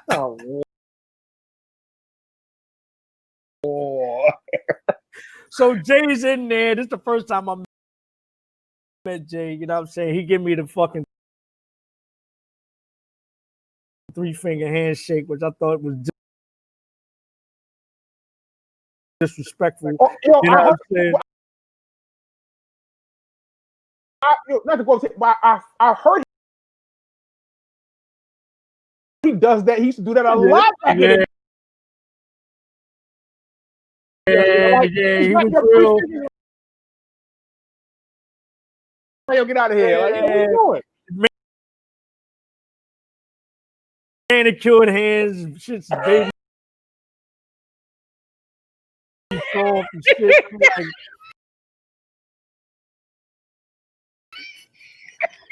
you know what it is. Shout out to Jay though. You know what I mean? But he know what it is. But anyway, he's still Can't Knock the Hustle mode. You know, blah, blah, because here's a nugget too, because at the time, Mark was also trying to negotiate a situation with me and Jay can get on the record. You know what I'm saying? But Jay was like, yo, what are me and boy gonna talk about? Because again, he's in Can't Knock the Hustle mode. So I guess he felt like I wasn't doing that. So I don't know what the situation was. But anyway, came in, and I think that was part of the reason why he was there. You know what I'm saying? So then after a while, I step in there. He steps out. So it's just me, Big, you know, my people's, blah, blah, blah. And so it's about an 8-hour session because we're really kind of writing this on the fly. You know what I mean? And so Big is in the corner, and he got this is what he ordered. He ordered Hennessy, and he ordered Branson. That's it. That's it. That's all I saw. Hennessy and Tree, my man. Yeah, I mean, God damn, he's consistent. Yeah, he had on the signature Coogee. You know what I mean? Sitting in the corner, and you know we laughing and joking the whole time. He dropping jewels. He giving all types of game, blah blah blah. But ever so often, he would black out. He would come out of the conversation. He's sitting in his chair because if you remember, this is shortly after Big got into the accident. Yeah. Right. So he was limping a little bit. Yeah. So matter of fact, he recorded the session sitting down because he couldn't stand up. You know what I mean? So he was sitting in a chair, and ever so often after us having a conversation, he'll sit back in that chair and just black out, and you'll just see his body doing this as the beats in the background rolling. He'll come back, laugh, joke, smoke, blah, blah, blah, ha, ha, ha, you know what I mean? Then he'll sit back and you just see him doing this. And so he does this shit. After a while, I'm looking over at him like, yo, boy, what are you doing? He's like, yo, chill. I was like, all right. So he comes back in. Then 8 hours later, he's like, okay, I'm ready. I didn't see a pen. I didn't see a pad. I didn't see nothing. I said, ready for what? What are you talking about? You ready? Like, I'm ready to get in the booth. I was like, where's your pen and your pad? Because at that time, I was, you know, He was like, nah, Trey, nah, I can't. I was like, what do you mean? He's like, it confuses me. And I didn't understand what he was talking about when he was saying it confused me. So, nevertheless, he goes in there, does this incredible, you know, and I'm thinking at first he's going to freestyle, meaning off the top, meaning he's just going to hit a beat and just start spitting these rhymes. But actually, the whole time he's writing in his head. Yeah. And it makes sense that he would do that because why he would say the paper confusing him because, dog, the way he puts his bars together, how could you write that shit down? I even said it when I was like, look at the way this shit is written and then listen to the way it's spit. Yep. This shit is incredible. Yep. You know what I mean? Yep. And he's cutting out the middleman. So to go from here, transfer it to paper, then transfer it to the mic, you're not gonna get all the flows, the cadences, because you study trying to read it and learn it and all. Nah, he's learning it as he goes along. So that when he gets in there, he's already into the rhythm because all he was doing when he was doing this, he's getting in the pockets. That's it. He's getting in the pockets. Yep. In the pockets. Making sure the syllables are aligned. Blah, blah, blah. All that. This is the process. Yeah. So when he gets in the joint, even though he's doing it like in 4 bars, okay, punch me in 4 bars, 6 bars here, he knows exactly how he wants to say it, where he wants everything to sit, blah, blah, blah, all the way down. So I just gave you the short version of that studio session. That's crazy. It's crazy. That's history in the making right there, good brother. That's history. And again, the beautiful thing, bro, is that again, you go down as one of the few MCs, and I guess it's really just you and Jay, who can really honestly say they went bar for bar. You don't think Meth? I'll say Meth. Yeah. I forgot about the what. I'll say Meth. I will also say the Brat. I like the Brat. I like the Brat. Like now, I'll say this. She held her own. She held her own on that record though. With Big. She held her own with Big on that record. I'll say this. The what Meth. The what.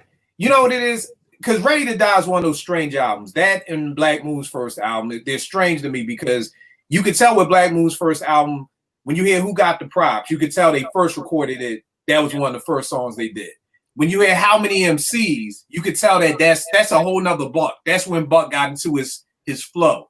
Same thing with Ready to Die. When you hear Machine Gun Funk Big and when you hear Warning Big, that's different than the Unbelievable Big that we got. So you can see Unbelievable was kind of like one of the last songs made, and that was forging the way into the next big that was to come. Me personally, I like the post Unbelievable Big. I like that big better than the Give Me the Loot Big. I feel like the What Big, Meth was fine with that. I'm talking about Big when Big, Unbelievable Big, that's when I was like, when he could be the good. Yeah, he could. When we're talking about running L at his pinnacle, to me, that's Big at his pinnacle. So to me, Meth was with Big, but not at Big's pinnacle.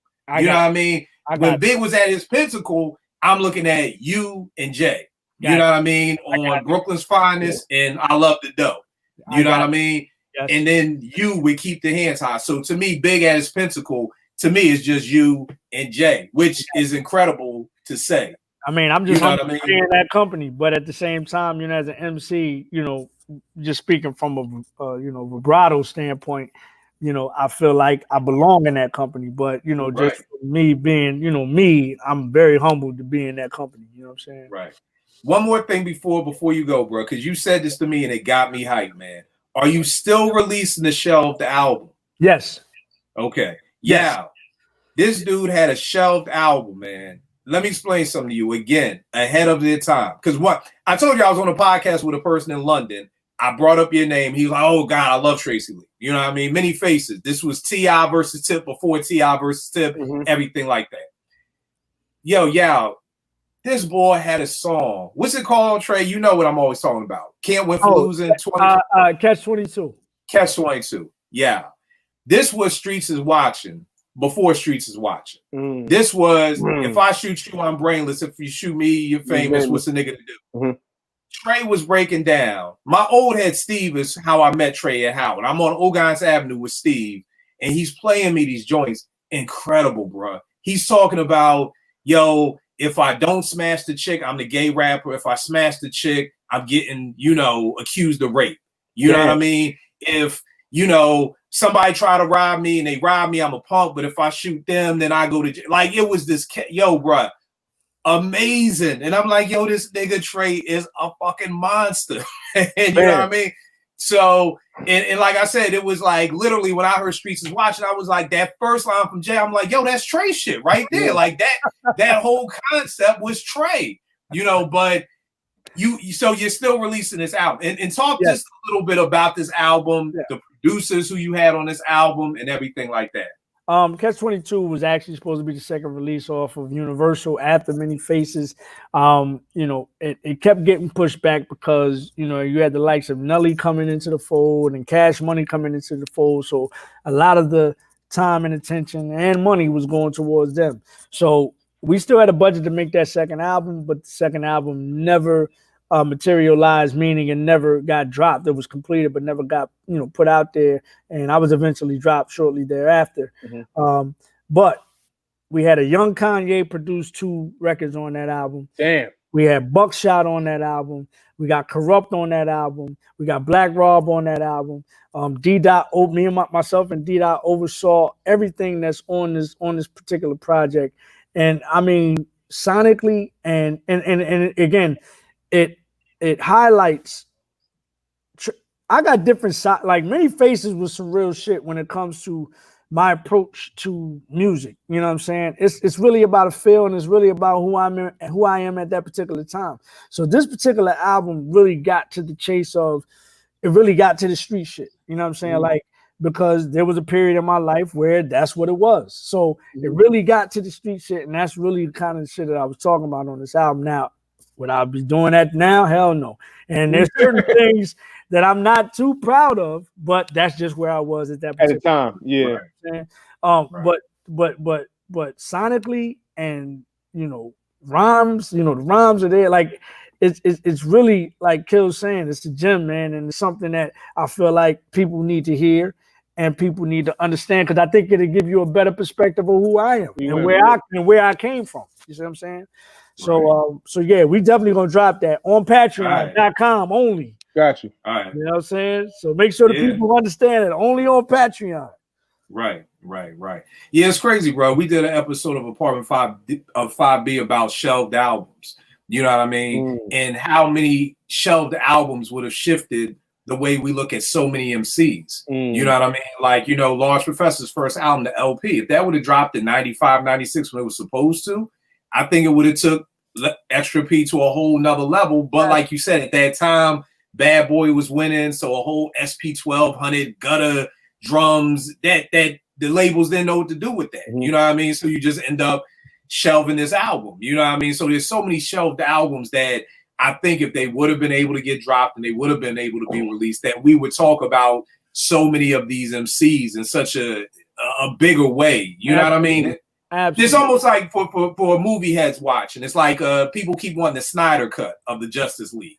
You know what I mean? Like that's to me what hip hop is. It's like if you were able to hear these L Rock songs back in '93 when I heard them, people would understand why I champion Trey so much because his demos were right there with everything else the fuck that was coming out in '93, '94. Now, y'all gotta understand me. I hosted Strictly Hip Hop at Morgan State for 7 years. I've fucking been around this game. So for me to tell you that L Rock was right there, his demos were right there with the Midnight Marauders, the Into the Woos, the Black Moons.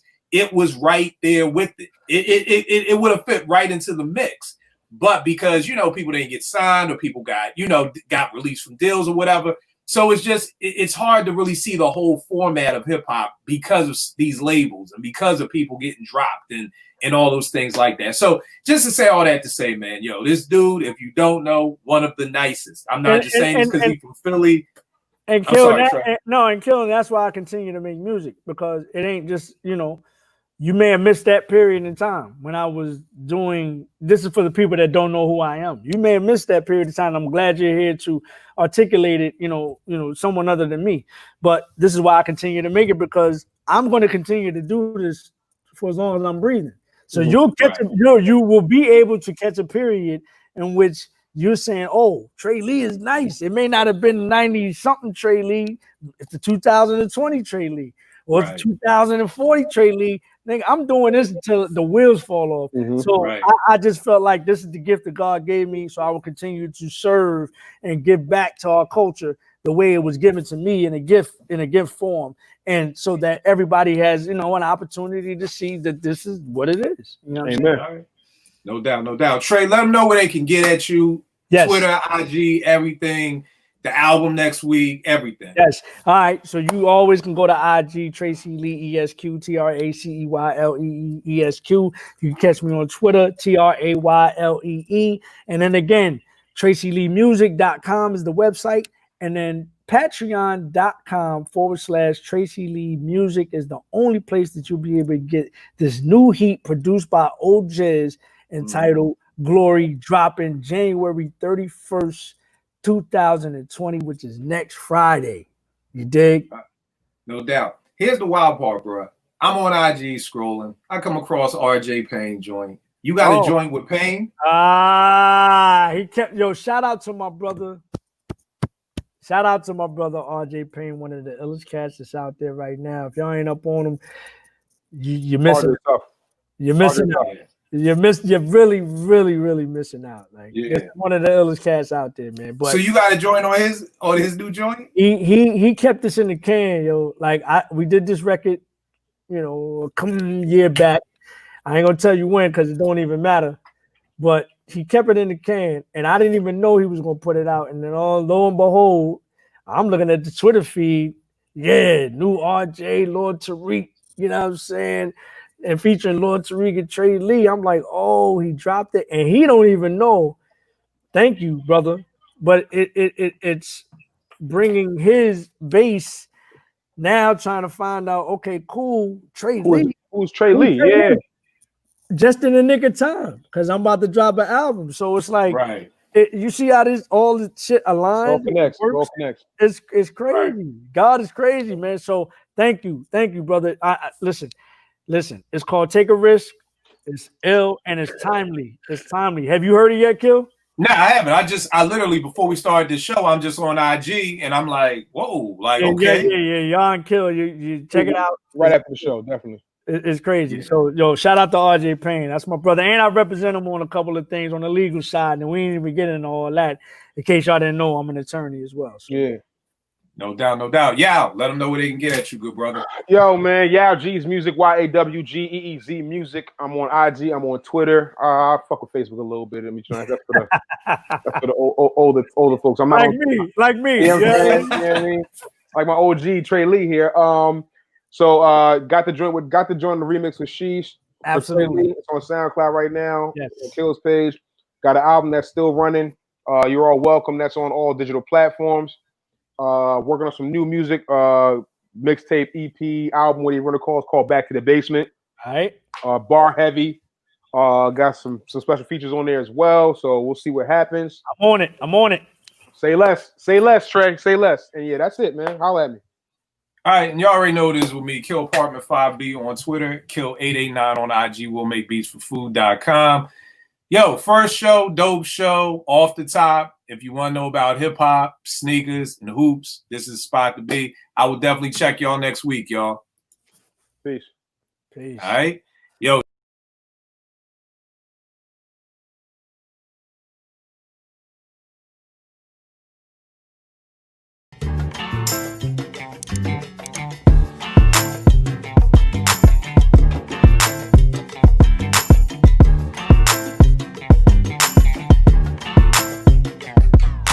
Enjoying his lunch. There we go. JR, what up with the view?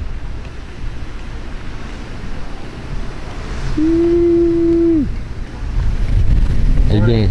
Want to sit down for breakfast? Yes, sir. Just one? Yeah. I'm just sit by here. Okay. Yeah.